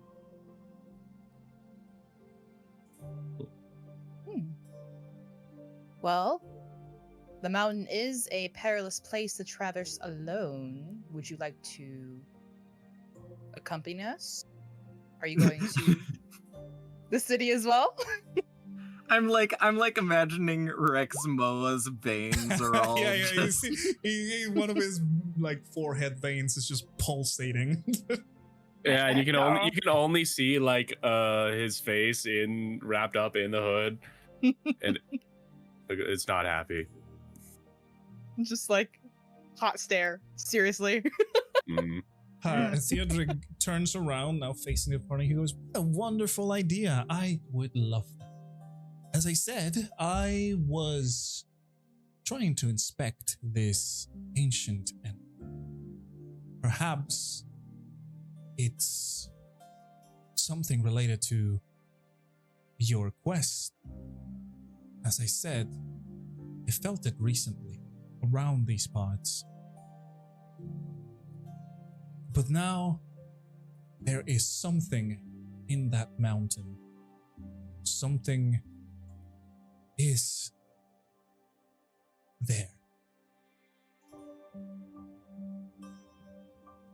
Do you have any idea what it could be? Ancient's not exactly very telling. Well, I wish I could tell you myself, but alas, I have no idea. I know as much as you. I just feel the energy and follow it. Well, To check things out, you know. But of course, if any of this would help us in your journey, well, I have to help you out as well. After all, you are the people who are finding these artifacts. Taurin will hold out her pinky and goes, "Promise you won't ditch us when we need you most." Oh, well, that's a little bit rough. I am, you see, I'm not a Pinky good swear. combatant, so I cannot promise that I will be there for combat situations. However, and he moves closer to Taurin and pokes the pinky, I will try and be there for anything else. Okay. That's a start. Now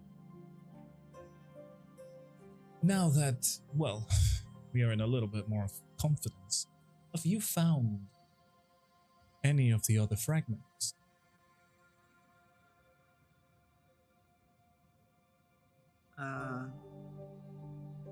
Okay, as a player, did we ever tell him that we got the Okay, so as far as I can recall, Rexmoa is the only one with knowledge of the stone and that the stone is directly related to Oris, and he hasn't told Correct. anyone. Correct. Although I'm gonna be honest, the rest of the party did see a giant bird fly in, and Yeah.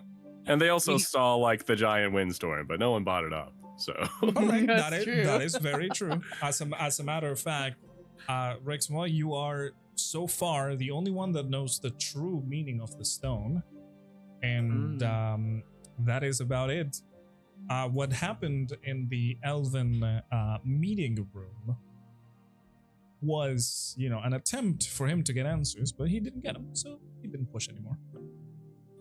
As a matter of fact, you know that, as far as you're concerned, Theodoric knows nothing about the stone.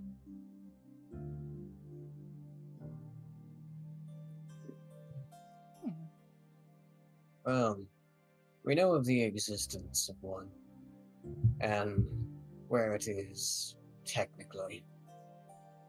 Though it's not exactly a good thing. Now you're heading there, I'm assuming. No, that one's going to be impossible for us right now. Probably for a long time. How so? Is it a difficult spot to reach? Or did you not get the knowledge in the monastery? The person who leads the Cult of Fire is currently in possession of one. You can take a guess which one. You see his expression go from the, kind of happy-ish to a more neutral one. He looks a little bit lost in thought at what you're saying. And he says, right. Fire, of course. Makes sense why they're so strong nowadays. Well, if something, we know one of them and where it is, perhaps with the appropriate army, we'll be able to lure this cult and maybe get the stone for ourselves. If what about the rest? There's 3 more stones missing. Well, should we tell them why we're here as well and what we're doing? Taurin kind of look at the others. I'm not a fan of the idea, but I suppose if we're going to help each other out, we should all be in the know, somewhat at least.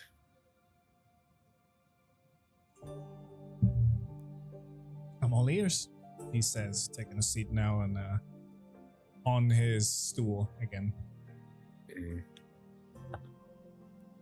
Well, we have reason to believe that the stone bearer who has Oris's favor might be around here, and that could be related to this, how did you describe it? Ancient magic that you've detected? Interesting. So, you're telling me there's already 2 stone bearers and none of them are you? That we know of. Hmm. I mean, after the incident with the dragon and the Cult of Fire, I don't really know what to think. Interesting. Well, that is a predicament. I am sure you read about what would happen if the stones are set in bad hands, right? I don't think I need to repeat that. We've seen it And- firsthand.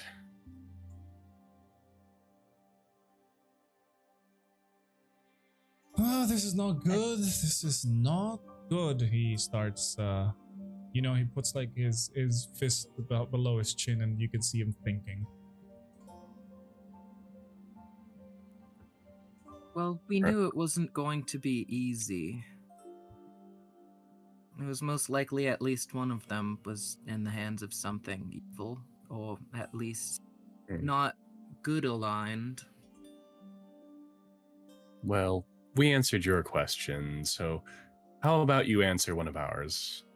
What's your motivation for trying to gather these stones? Haven't I told you that already? Hmm.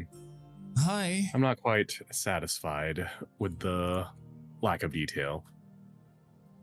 Well, what else there is?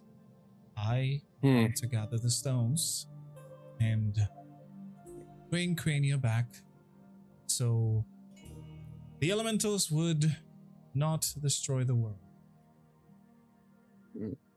It's a good reason. Kipper has a little bit of a potential question. Go ahead. How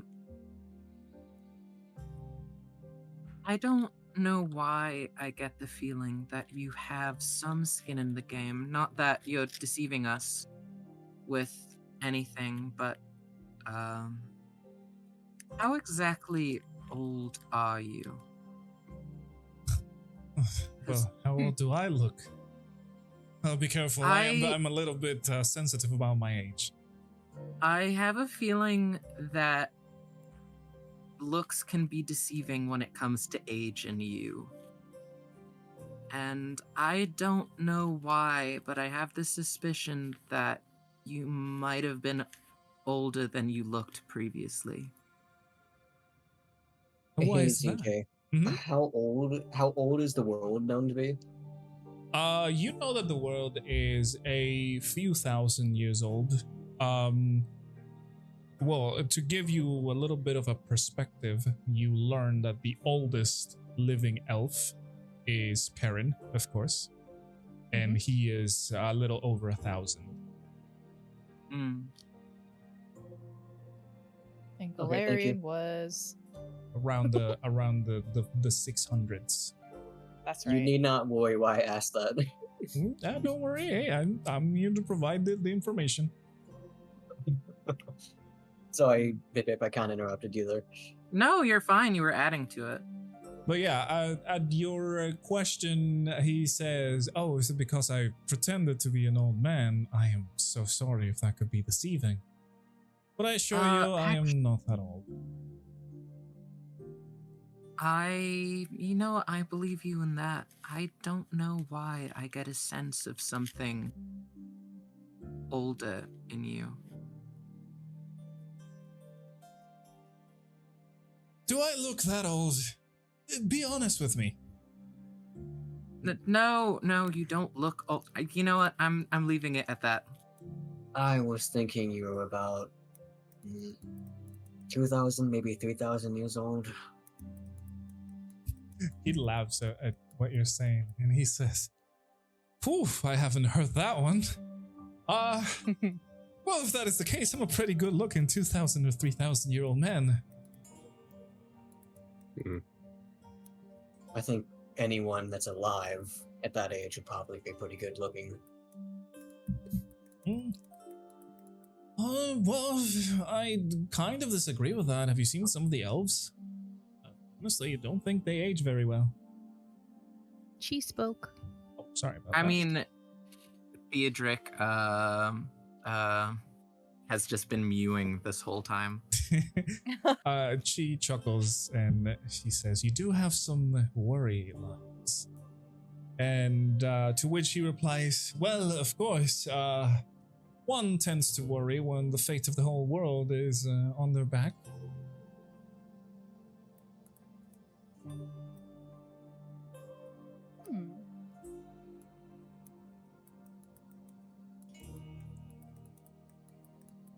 Now, well, this puts us in a much worse predicament than what I thought. To be able to deal with the stone bearers, we are going to need stone bearers of our own. She looks a little Fight fire with squinty-eyed. fire. Oh, sorry. No, go ahead. Oh, Taurin was gonna say fight fire with fire, basically. You could say that, although if he possesses the fire, we're gonna have to fight fire with other elements.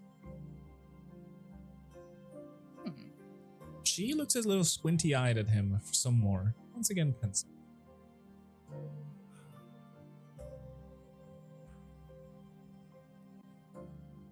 Oh well. I guess as long as you can find the other shards, it should be okay. Hopefully. One more question for you, Theodric. Yes? She'll kind of point at Cheese Jar. What kind of spell is holding this jar shut? Do you have any knowledge on that, possibly? Well, and he gestures over at the jar. If you don't mind me holding the jar for a moment, I perhaps can identify what it is. Somewhat in a low voice, I'll say, Just do not try unthreading it. I will not. And he keeps his hand reaching for the jar. And I will kind of glance at Chi to make sure she's okay with it first before I actually hand her over. And if yes, I will.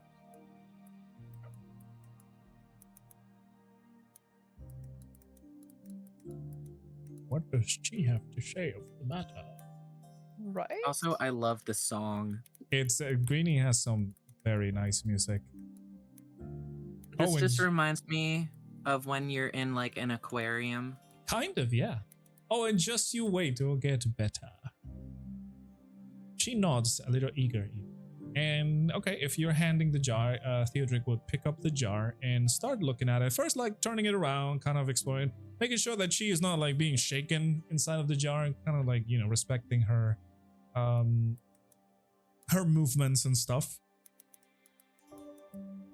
And once he's done looking at the physical appearance, you see he moves his other hand, and from the palm of his hand, a soft light shines. You can see like kind of rainbowy colors as like, the light spectrum kind of travels through his hand and is like pouring into the jar. His eyes, the glow in his eyes intensifies a little bit more as he is inspecting it. And he says, wow, someone really didn't want you escaping now, little one. And the light suddenly stops, and he says, well, this is a rudimentary containment spell, however very effective. You see, the jar lid is rigged with glyphs of warding on the inside. The threads are a measure for multiple people to put their own, and he does an air quote, lock on it. Oh. Now, the only way to open this jar safely is by removing all of these locks, because I am assuming that if the threads were to be removed, or if the jar lid were to be also removed, your little fairy friend inside of here would turn to dust. Ooh. And You're right about that.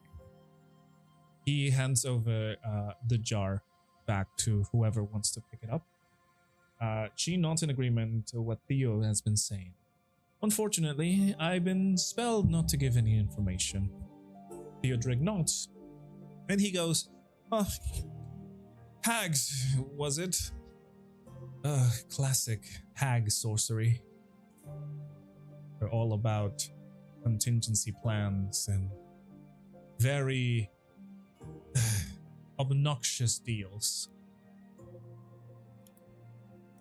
Well, there was originally 4 threads. We've managed to remove 2 of them by killing a couple of hags. One was a green one and the other a winter hag. After killing the winter hag, she here returned to this state. Before that, she was little more than a sprite. Really? That is interesting.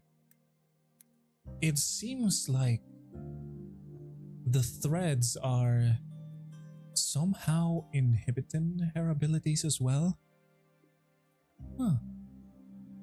He would look directly at she in the jar and says, what kind of creature are you?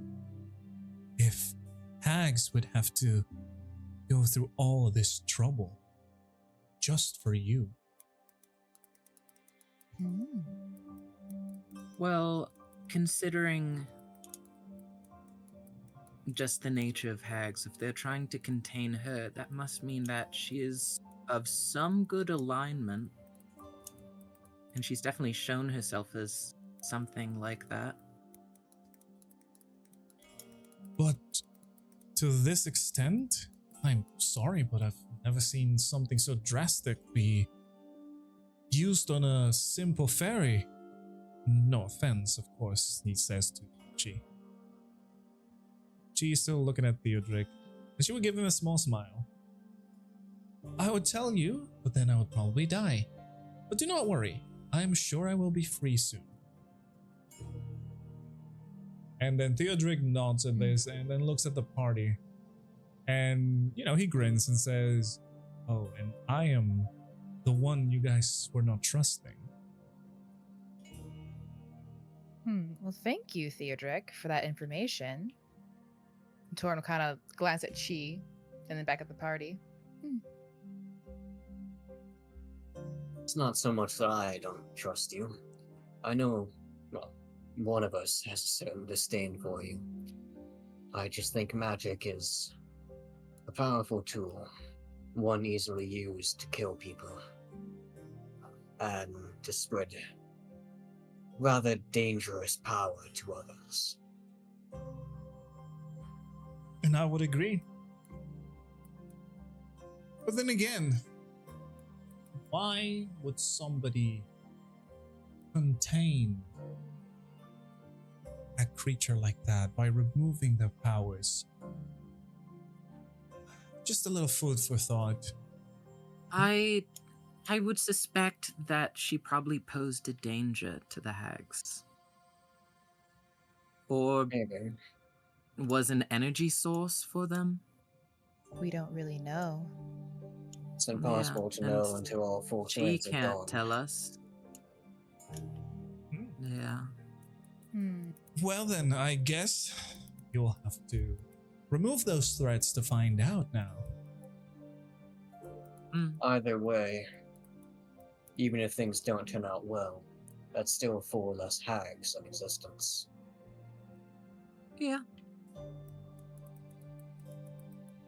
I like that. that can't be wrong. I like that.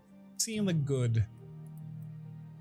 Definitely something that this world is lacking. Well, we'll just stay positive, of course. Stay the course. Do our best to help out Chi, and hopefully we can make it up this mountain safely.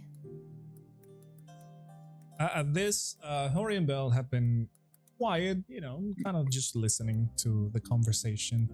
And Hori interjects and he says, oh, yes, well, the roads around these times are very safe to go in the mountains. We were heading there ourselves.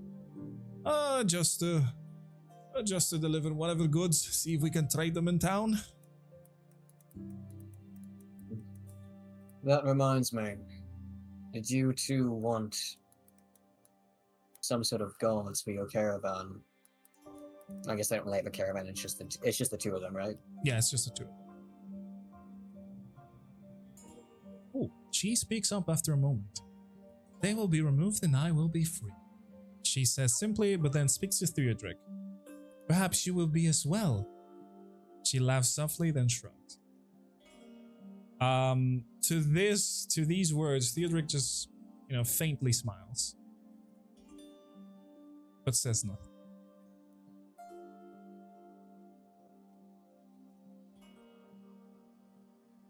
And Taurin would just lift an eyebrow, going, He looks me. And Hori would reply to you, Ambrose. He would say, oh, well, if you're wanting to stay with us, sure, I would not mind having some guards in the caravan. Oh, do you, Belle? And she would be, no, of course, you're more than welcome. If we're heading the same way, I don't really think it's a bad idea, but mutually beneficial. Yeah, you couldn't be safer than having, let's see, a druid, a cleric, What kind of... I can't believe I don't know this. What kind of sword person are you? Like, Kipper just realizes that he has no idea what job Ambrose is. He just thinks of sword man. I will look over to you with an almost just like a surprising amount of just somewhat open mouthed as I look over you and say, what? Don't be mad at me, but I forgot your job title.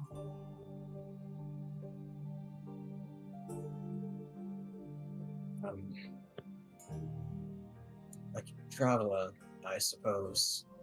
I don't really have a title. Well, you know what? It's better that way, because in my brain, your job title is best friend.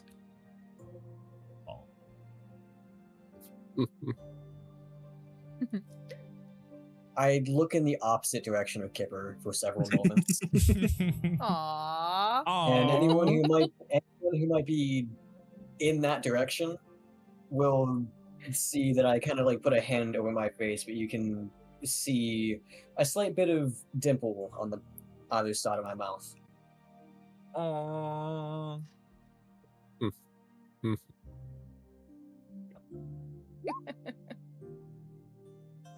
He's just a little guy. He's just a little guy. Well, Oh, that's cute. Theodric would stand up again and he would say, all right, I have enjoyed your company. Hori and Bell, beautiful couple of people, very nice stories to tell. However, I would like to keep going to reach the city first. If you don't mind, I think we can meet up there.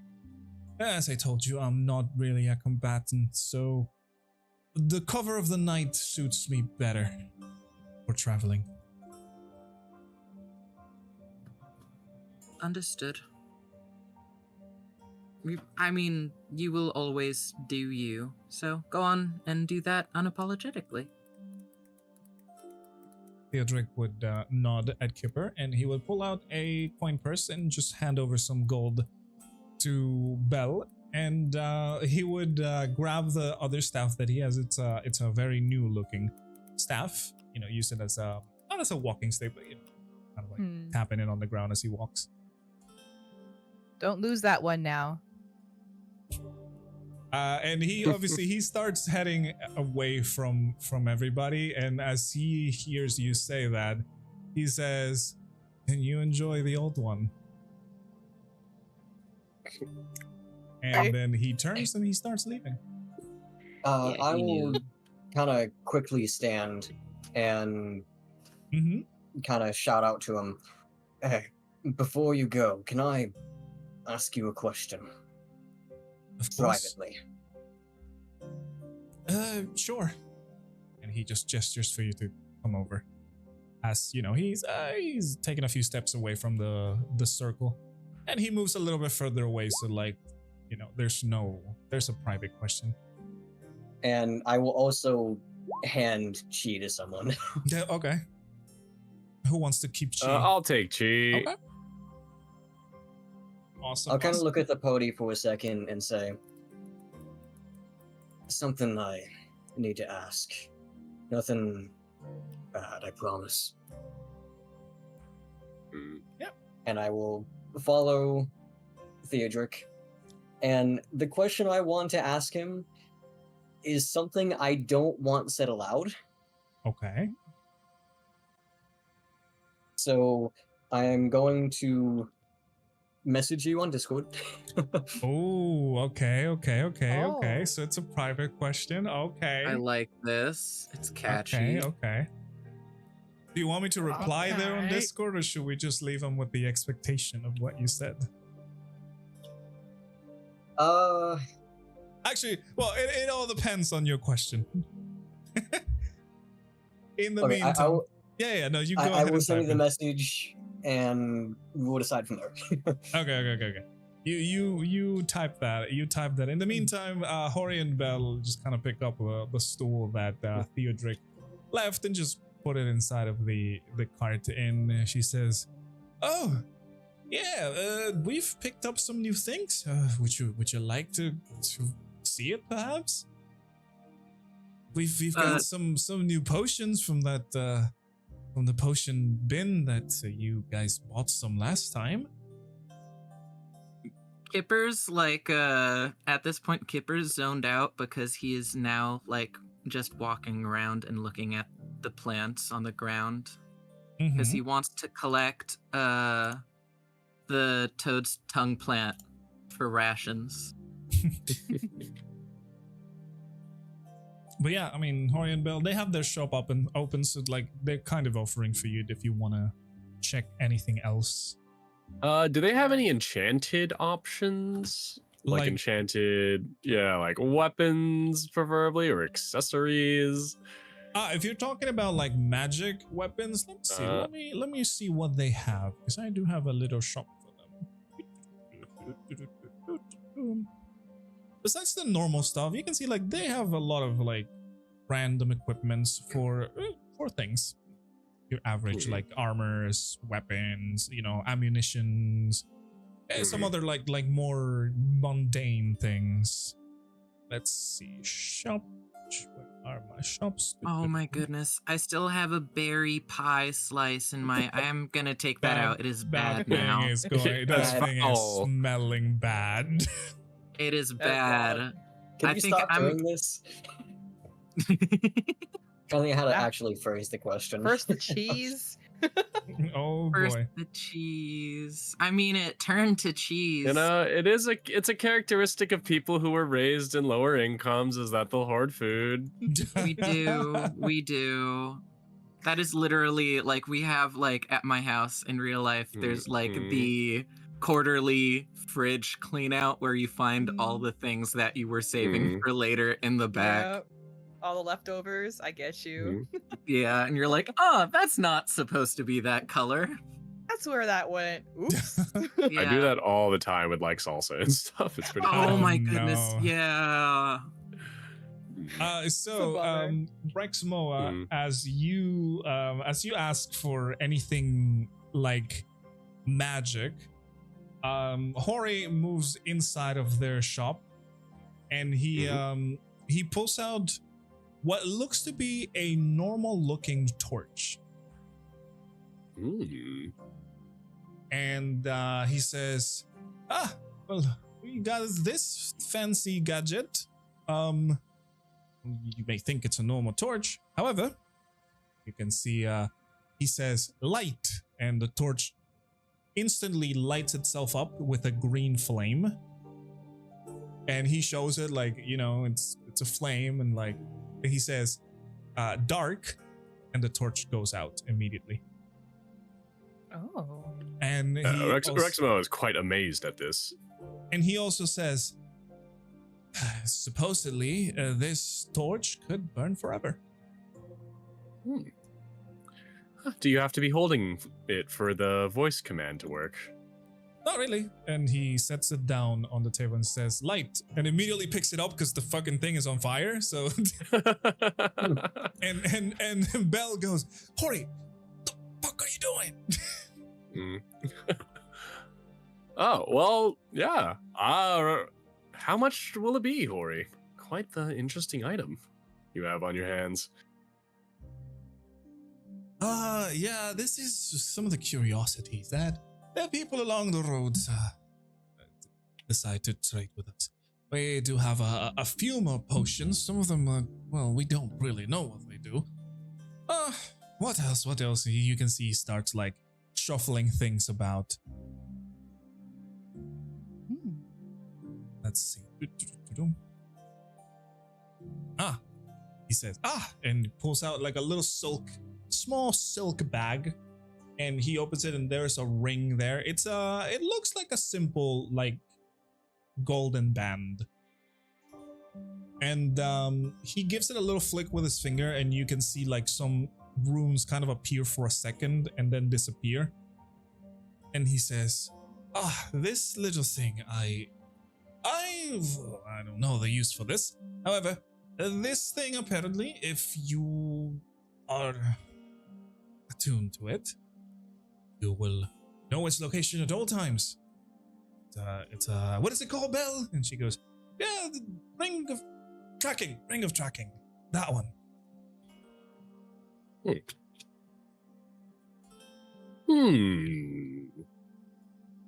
As for Ambrose, your question, this is something that we could say it normally. We could.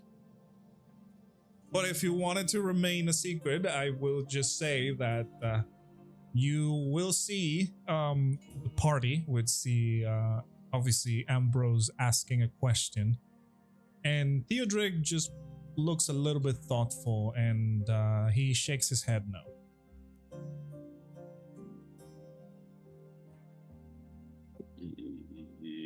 Ambrose's reaction is not exactly positive, and he looks a look at Theodric. I will nod and say, thanks. Sorry about stopping you and wasting your time. Theodric just, kind of shrugs, and then he would continue along on the road. And with that, I will start to walk back to the group, but I don't stop at the group. I walk a bit ways away and kind of stop generally in the middle of like the surrounding area and just kind of sit down by myself. That I was wonder all. if he got the answer he wanted. Hopefully.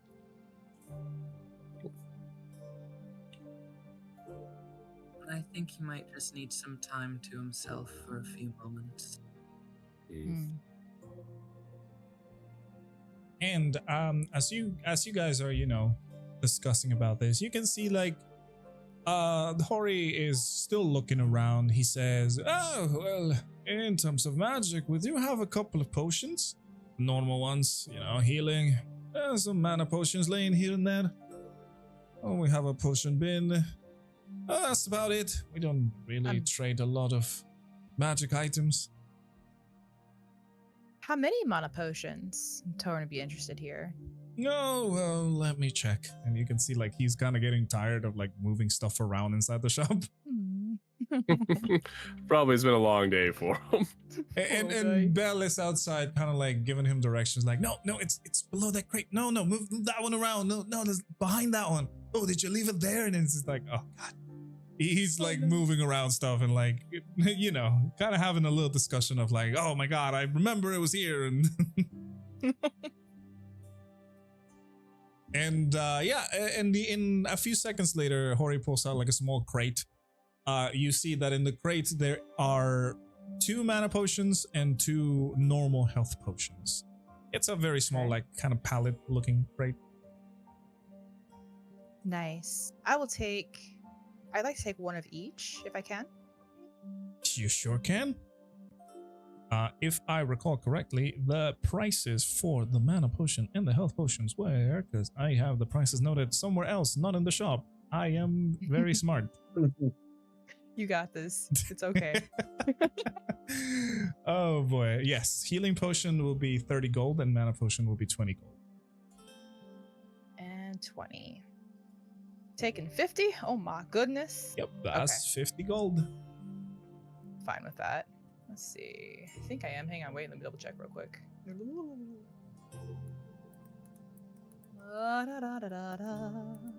Yeah, I'm okay with that. I'll take one of each. Okay. Make sure to take down those 50 golds and add 1 mana potion, just regular mana potion, and 1 regular health potion. Got it. Yeah, dude, potion prices are very dumb in normal D&D. Yeah, they get super expensive. Oh yeah. They get like in the thousands like very fast. Yeah. That's Jesus. crazy. All right. Well, time to be collecting some more monies soon. And you see Hori drag again the larger crate of other potions that says discount bin. Some potions with tags, some others without. A duck. He says, we got some more of these potions. I know you people bought some last time. Were they useful? I don't recall. Probably. You know, when you use so many potions in the life of an adventurer, they all kind of just blend together. Sorry I couldn't give you a review. Well, I mean, these are the potions that they didn't really want. So we're selling them for very cheap prices, that's why. But I hope nobody was harmed or hurt in any way. I would hate that. That would give us a very bad reputation. The bargain ones. What are in there, actually? Like oddball potions you in can there? see, as I said, some of them have tags of like what they do. Some of them they're just a bottle. Out of like, if you're like trying to look into it, you would see the first one. You see it's a very fancy looking bottle, like very finely crafted. It has a shimmering like gray liquid, and even like the little like cap of the bottle, it's fancy, made out of glass. That one do. The bottle has a tag that says the potion of masterful eloquence.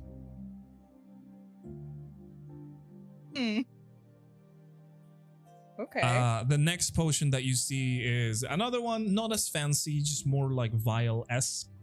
It has a little cork, and it has a very purplish kind of liquid that, you know, when you see it from different kinds of light, it shines kind of reddish, and the other light shines kind of purplish. It's like a, you know, those kind of like light changing colors. That one doesn't have a tag at all. The next one that you see is a more of a chunkier one. It's a large, like very large bottomed vial with a very bright green liquid that also doesn't have a tag. Chunky bottle with bright green liquid. Yeah, it's Okay. like fluorescent green. Interesting. And Okay. you see, let me check which ones I've also noted for this, because I have added a few. Okay. Fancy ones in there. You also see another one that has a wooden bottle instead of a normal glass one. This one does have a tag. However, the tag has taken some damage, so there is no, like half of the tag is gone.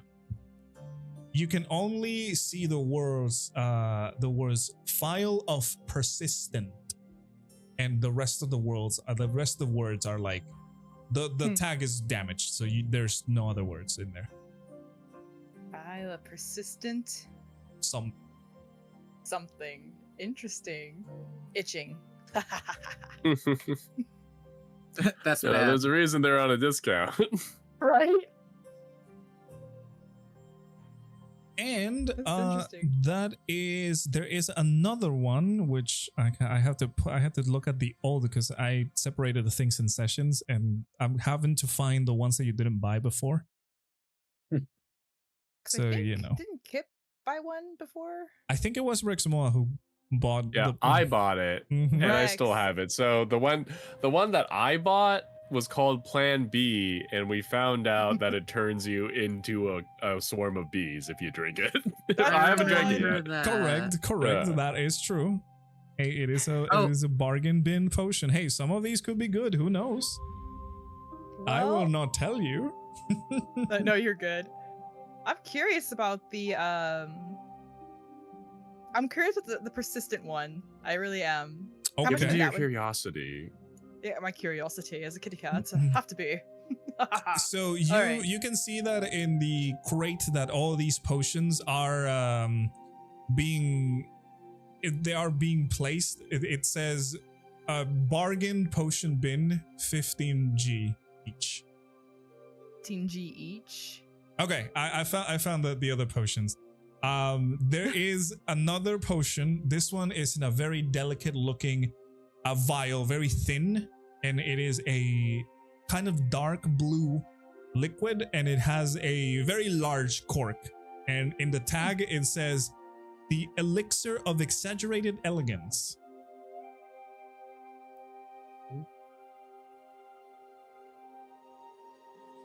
Oh, it just makes you like really pretty. Exaggerated. Or though, it gives so you I'm like scared, that bad face. right? Hey, So- listen, I don't know. Hmm. I cannot tell you. I'll take the persistent file. Okay. So I'm curious 15 about that gold, one. and make sure to note down that you have the file of persistent something. Question mark. Yes, yeah, of persistent question mark. And oh yeah, the final vial that is in there, I forgot to read you the last one. That is the ones that you saw before. It is a, I guess, hexagonal vial. It has a very fiery looking, like, how can I say this? The shimmer in this liquid is like a pinkish fire. And the cap looks like a small gemstone, like kind of like a raw gemstone. That's And it has a tag that says the draught of elemental exhaustion. Oh, that'd be a good one to have. Is 15G too? Yep, all of these are 15G. How much I got left? Let's see. Yeah, I can get. I'll take that one too. Why Okay. not? Make sure to note down that you have the draught of elemental exhaustion and the persistent something. Wait, that. So I got. Okay. Persistent. Oh no. Persistent. draught of- Yes. Elemental exhaustion. Elemental exhaustion. That's gonna come in handy, I think. Mhm. Persistent constipation.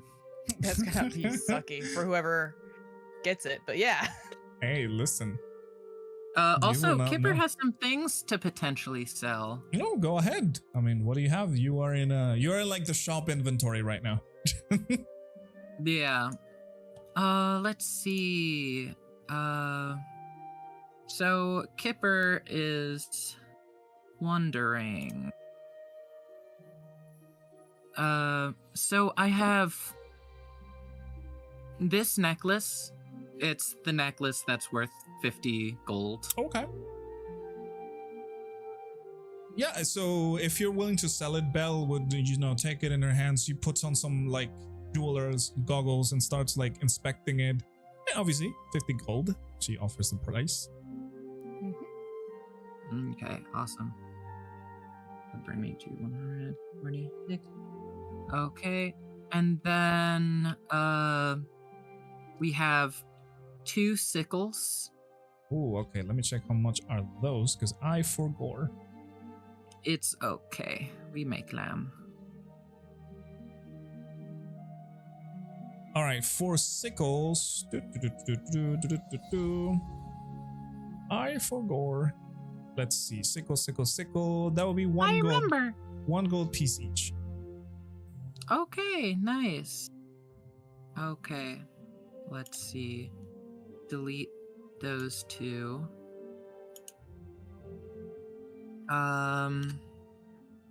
And I have a feeling this is something better to sell at an alchemist store, just because I know you don't necessarily have the equipment to do anything with this, but we have been defeating quite a good amount of hags. Mm-hmm. So we have 11 hag's nails. Oh, they both kind of looked at you a little bit disgusted by this. Yeah. And he goes, we don't deal with those. Yeah, understood. Nice try though. Yeah. Right? That is it is what it is. And All right. that money would definitely be split. It's, especially that money I feel like should go to the person who removed the nails, which was Rexmoa again. All right, so just to remind myself, because I'm taking notes of this, you bought the persistent something, right, Taurin? Yes. And the elemental exhaustion. Yes. Okay. I just wanted to keep my notes updated because, okay. I got Fun it. times. Okay. How much was the remote torch? Oh, the torch is 50 gold pieces.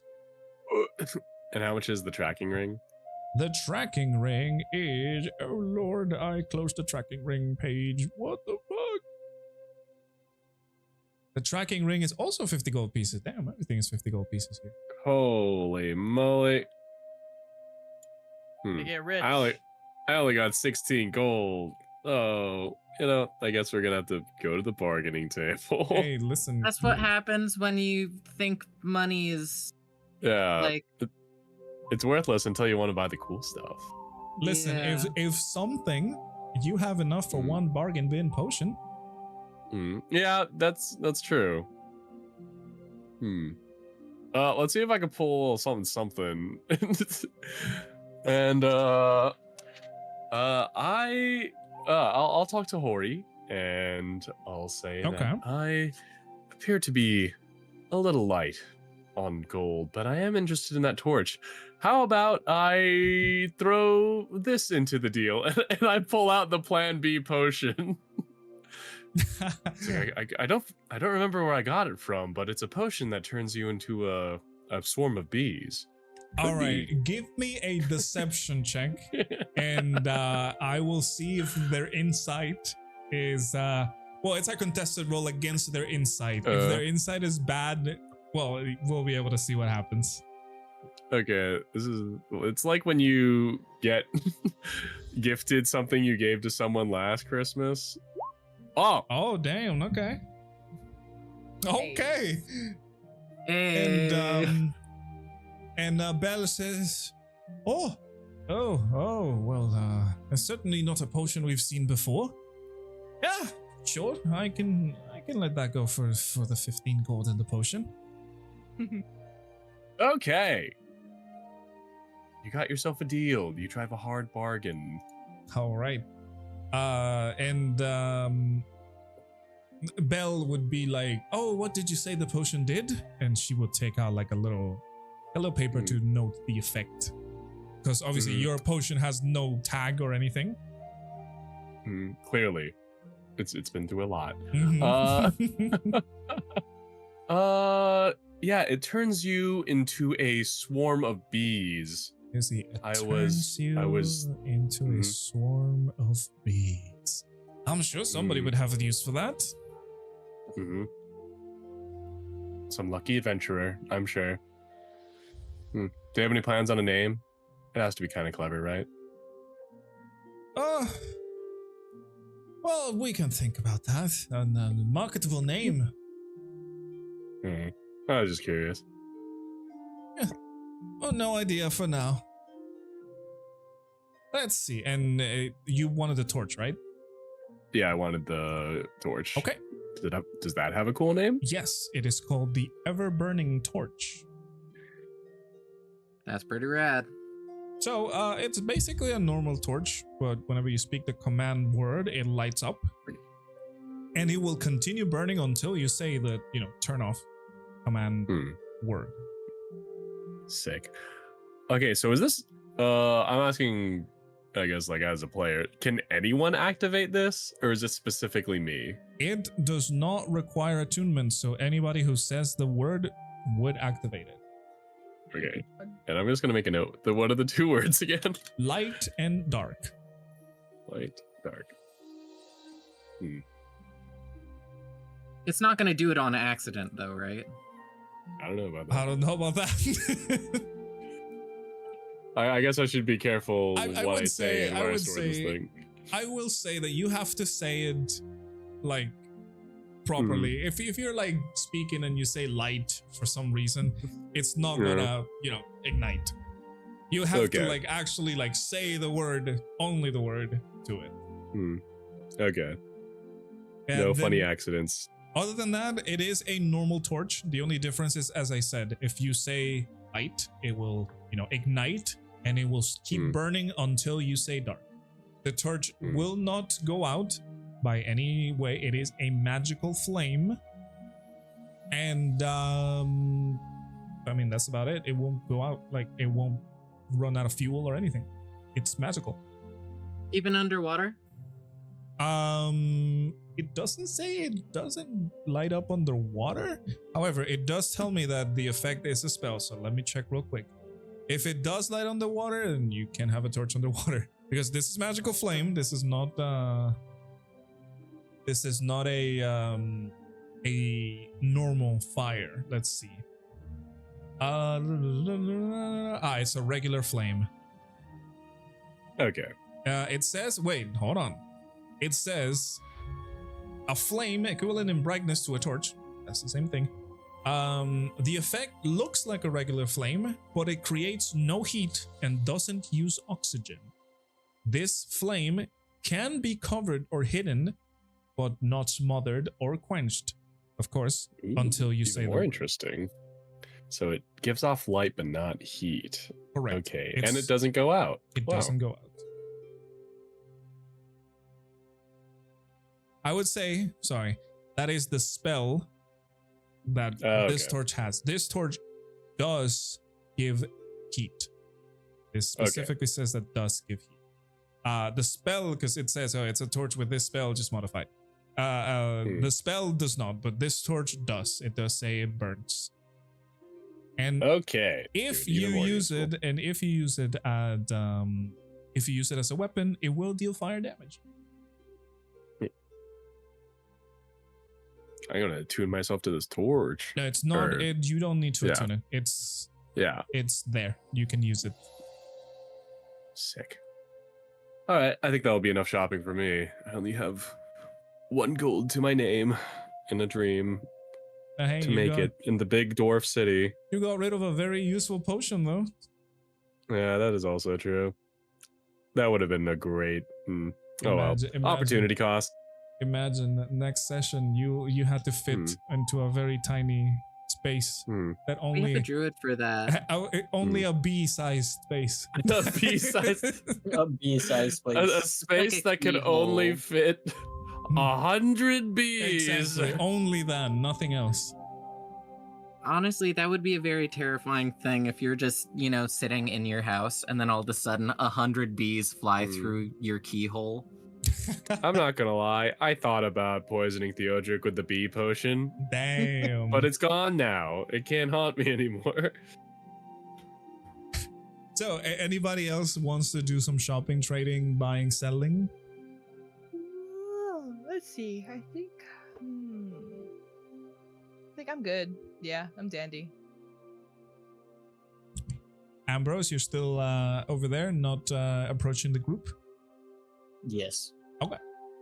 So to that, it's already getting to nighttime, and Hori and Bell starts like kind of picking up their stuff and pulling out like bed rolls and things to, obviously spend the night. They're obviously not planning on moving until morning.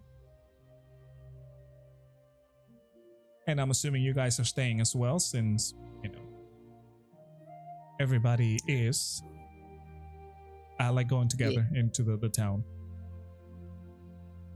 Yeah, may as well. Okay, at that, I will say, first of all, we need to set up guards for the night who are going to take, hours of the night, guarding the caravan. Hori would take 1 of the hours, but we're going to need at least 3 more people to do that.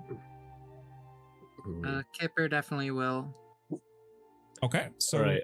Theodric's gone, right? Like he went to go find his acquaintance.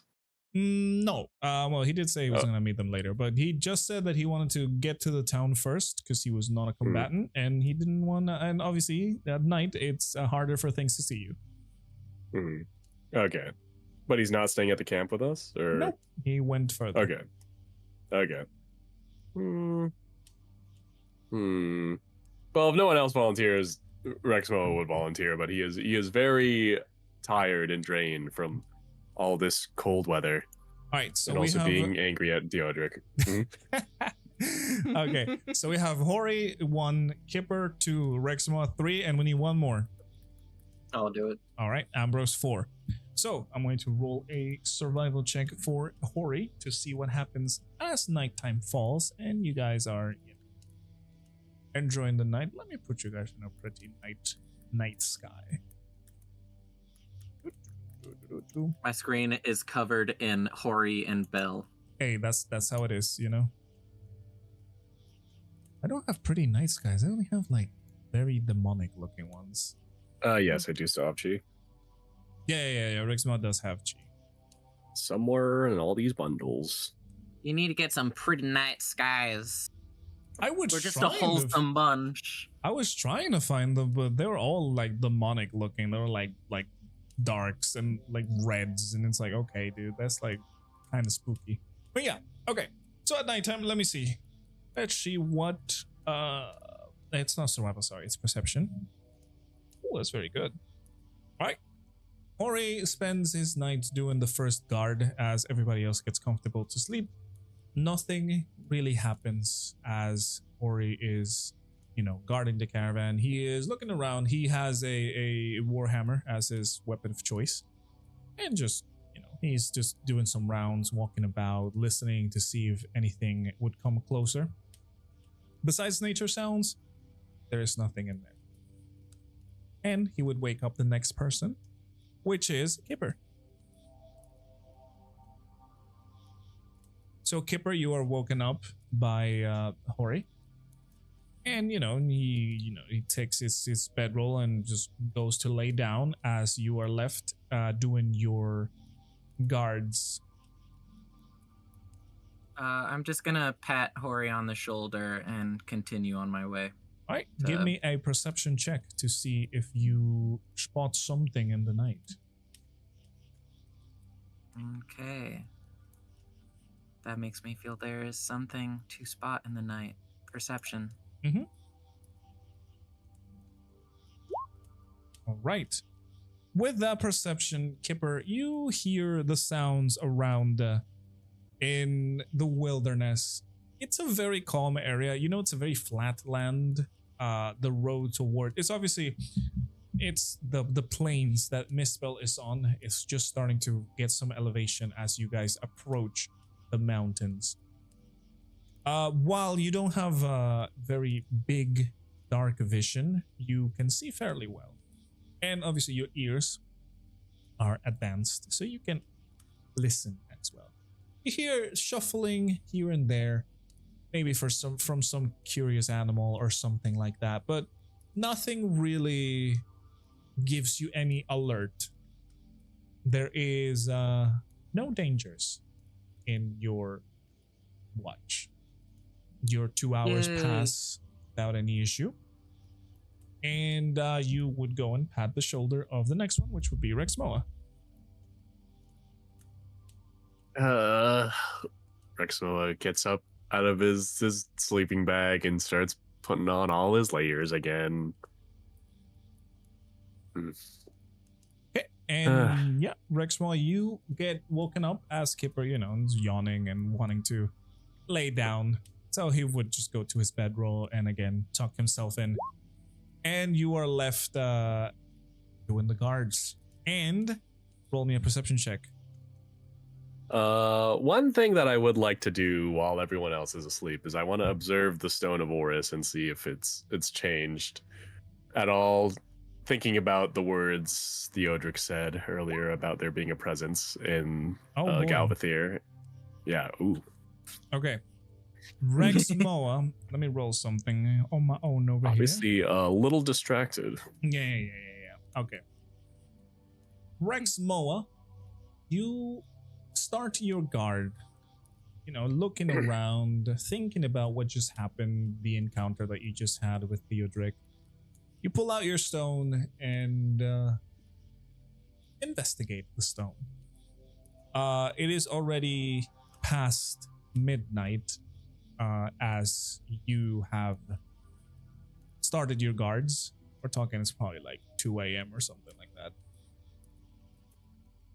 The little glowing like dots, I guess, quote unquote stars that you see in the stone have their glow back again. It is not dim as they were when you used the power, meaning the charge of your power, because it is the next day. Other than that, the stone looks the same as seen it every time. And yeah, I mean, as you touch it again, you feel the warmth embrace of love. It's a comforting feeling among the cold night air. And Rexmoa, because you were distracted, I want you to give me a Constitution saving throw, please. Oh, Jesus. Ouch. Rexmoa, you were distracted as you were sitting down looking at the stone, and you didn't notice there was something crawling towards you as you did so. Let's see. Yeah, that would be a scorpion. Just injected you with some poison. And you will take, let's see. Oh, that's not that bad. 5 points of poison damage. As you're hurt by the little tail. All right. So, take 5 points of poison damage. These ones will not be healed from your long rest, by the way.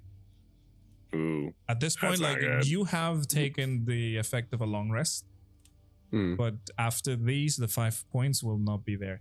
And because of your Constitution save was pretty bad, Rexmoa, you're poisoned. You're Meaning- healing, you're poisoned. Meaning that you will have disadvantage on all melee attacks until the condition is cured. And if it's not cured, well, I believe it's, I don't need to explain what would happen. Oh, shit. Wait, actually. Oh. Am I aware that I'm poisoned? Rexmoa definitely yells out a bit. I mean, but yeah. He covers his mouth. You've been Okay. like freaking like pinched. Oh, okay. I have 3 vials of anti-venom from when we were supposed to fight those spiders. Hey, Is that gonna might as help in well. this case? I mean, totally. Hell It's yeah. Okay. What's the difference between poison and venom? I forgot. Poison is you usually have to ingest it. Yeah, that's usually like plants have poison in them, or Yeah, mercury and- would be a poison. And venom is usually it has to get in contact with. It's usually your bloodstream. Okay, Like so strictly it is speaking, venom. you can. Yeah. Yeah. So Like strictly a speaking, you can drink venom. Jellyfish. Yeah. And be fine. Okay. Yeah. Oh yeah. vipers. Okay, so definitely. So you get stung by the scorpion. At first it hurts. Ow, fuck. And then you start seeing how the wound first of all gets a little swollen, and then the veins around the area would start like popping out a little. So you would totally know there's something going on there. Ixus's teeth. And if I try to be quiet because everyone's sleeping, but it really does hurt. yeah, it does hurt. It feels bad. You start feeling like a warmth going through where the sting is, and then very like bad itchiness. And clearly you've been poisoned by it. And I very clumsily ruffle through my things, and I pull out the vial of anti-venom that we got while we were in Gowron here. Mhm. And I immediately just like I'm gonna just drink it down. You drink as it quickly as I can. It tastes very, very bitter. Like, have you guys tasted like? It's basically like flat, warm beer. Yeah. Yeah, it tastes bad. Nasty. Yeah, it tastes Definitely bad. not getting a good night's rest after this one. Exactly. But in short time, you see the inflammation and every symptom would go away quickly. As you know, you now have to tick down one of those anti-venom flasks, and you have an empty flask. Sick. And you are Always no useful. longer poisoned. However, you did take the 5 points of poison damage. Hmm. But yeah, Points, that is about it for your watch. I rolled a very low on the threat scale, so Thank goodness. you only got to be stung by a little scorpion. I want to be a snake, but whatever. I expected it to be much worse. I was expecting like another goblin or something. Imagine Ice goblins. it is Mhm. it's the red dragon. I was expecting Theodoric to come back. You're drinking. He just stabs him in the butt. So Right, as yeah. your watch ends, you would wake up Ambrose, pat him on the shoulder or however you want to wake him up, and you would lay down on your bedroll, now poison free, feeling a lot better. Mm. And Ambrose, you are going to be up. Yeesh. Go ahead, roll me a perception check as you would see how it's starting to get a little brighter on the outside. We're talking about this is like 4 a.m. to 6 a.m. ish. Oh, That's a okay. 20. Yeah, brightness helps you. You can see around everywhere. You see the scorpion that was walking about, just kind of squish him. And then you start pacing around there, the cart and the camp that you guys have set up to the side of the road. You hear a little bit of ruffling here and there, maybe some curious animals looking about. There is still like the faint smoke plume that the dying campfire would have left, and the smell of burning wood. And obviously there's still a cart at the side of the road, so whatever curious animal would be trying to investigate, but you pacing around just makes them run away. And your guard passes without any issues. It is morning time now.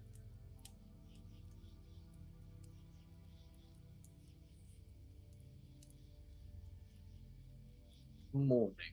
Yep. So everybody, should be starting to wake up as morning time comes. Stretches. Good morning. That's how Taurin gets up. This is the little sing song. Yep. Right, this is like her element, right? Mm-hmm. Oh, make sure to take down one of the rations because one day has already passed. Right. So everybody Where's that? take down Oh, gosh. one ration. And as you guys rise up for the next morning, we are going to end the session right there because that is all the time that we have. Yay! Now. Mhm. So It's gonna get exciting. things are going to happen soon. So everybody say goodbye to the people that are watching the VODs on YouTube. Goodbye. Good Bye, night. Bot Squad. Bye. We will see you guys soon.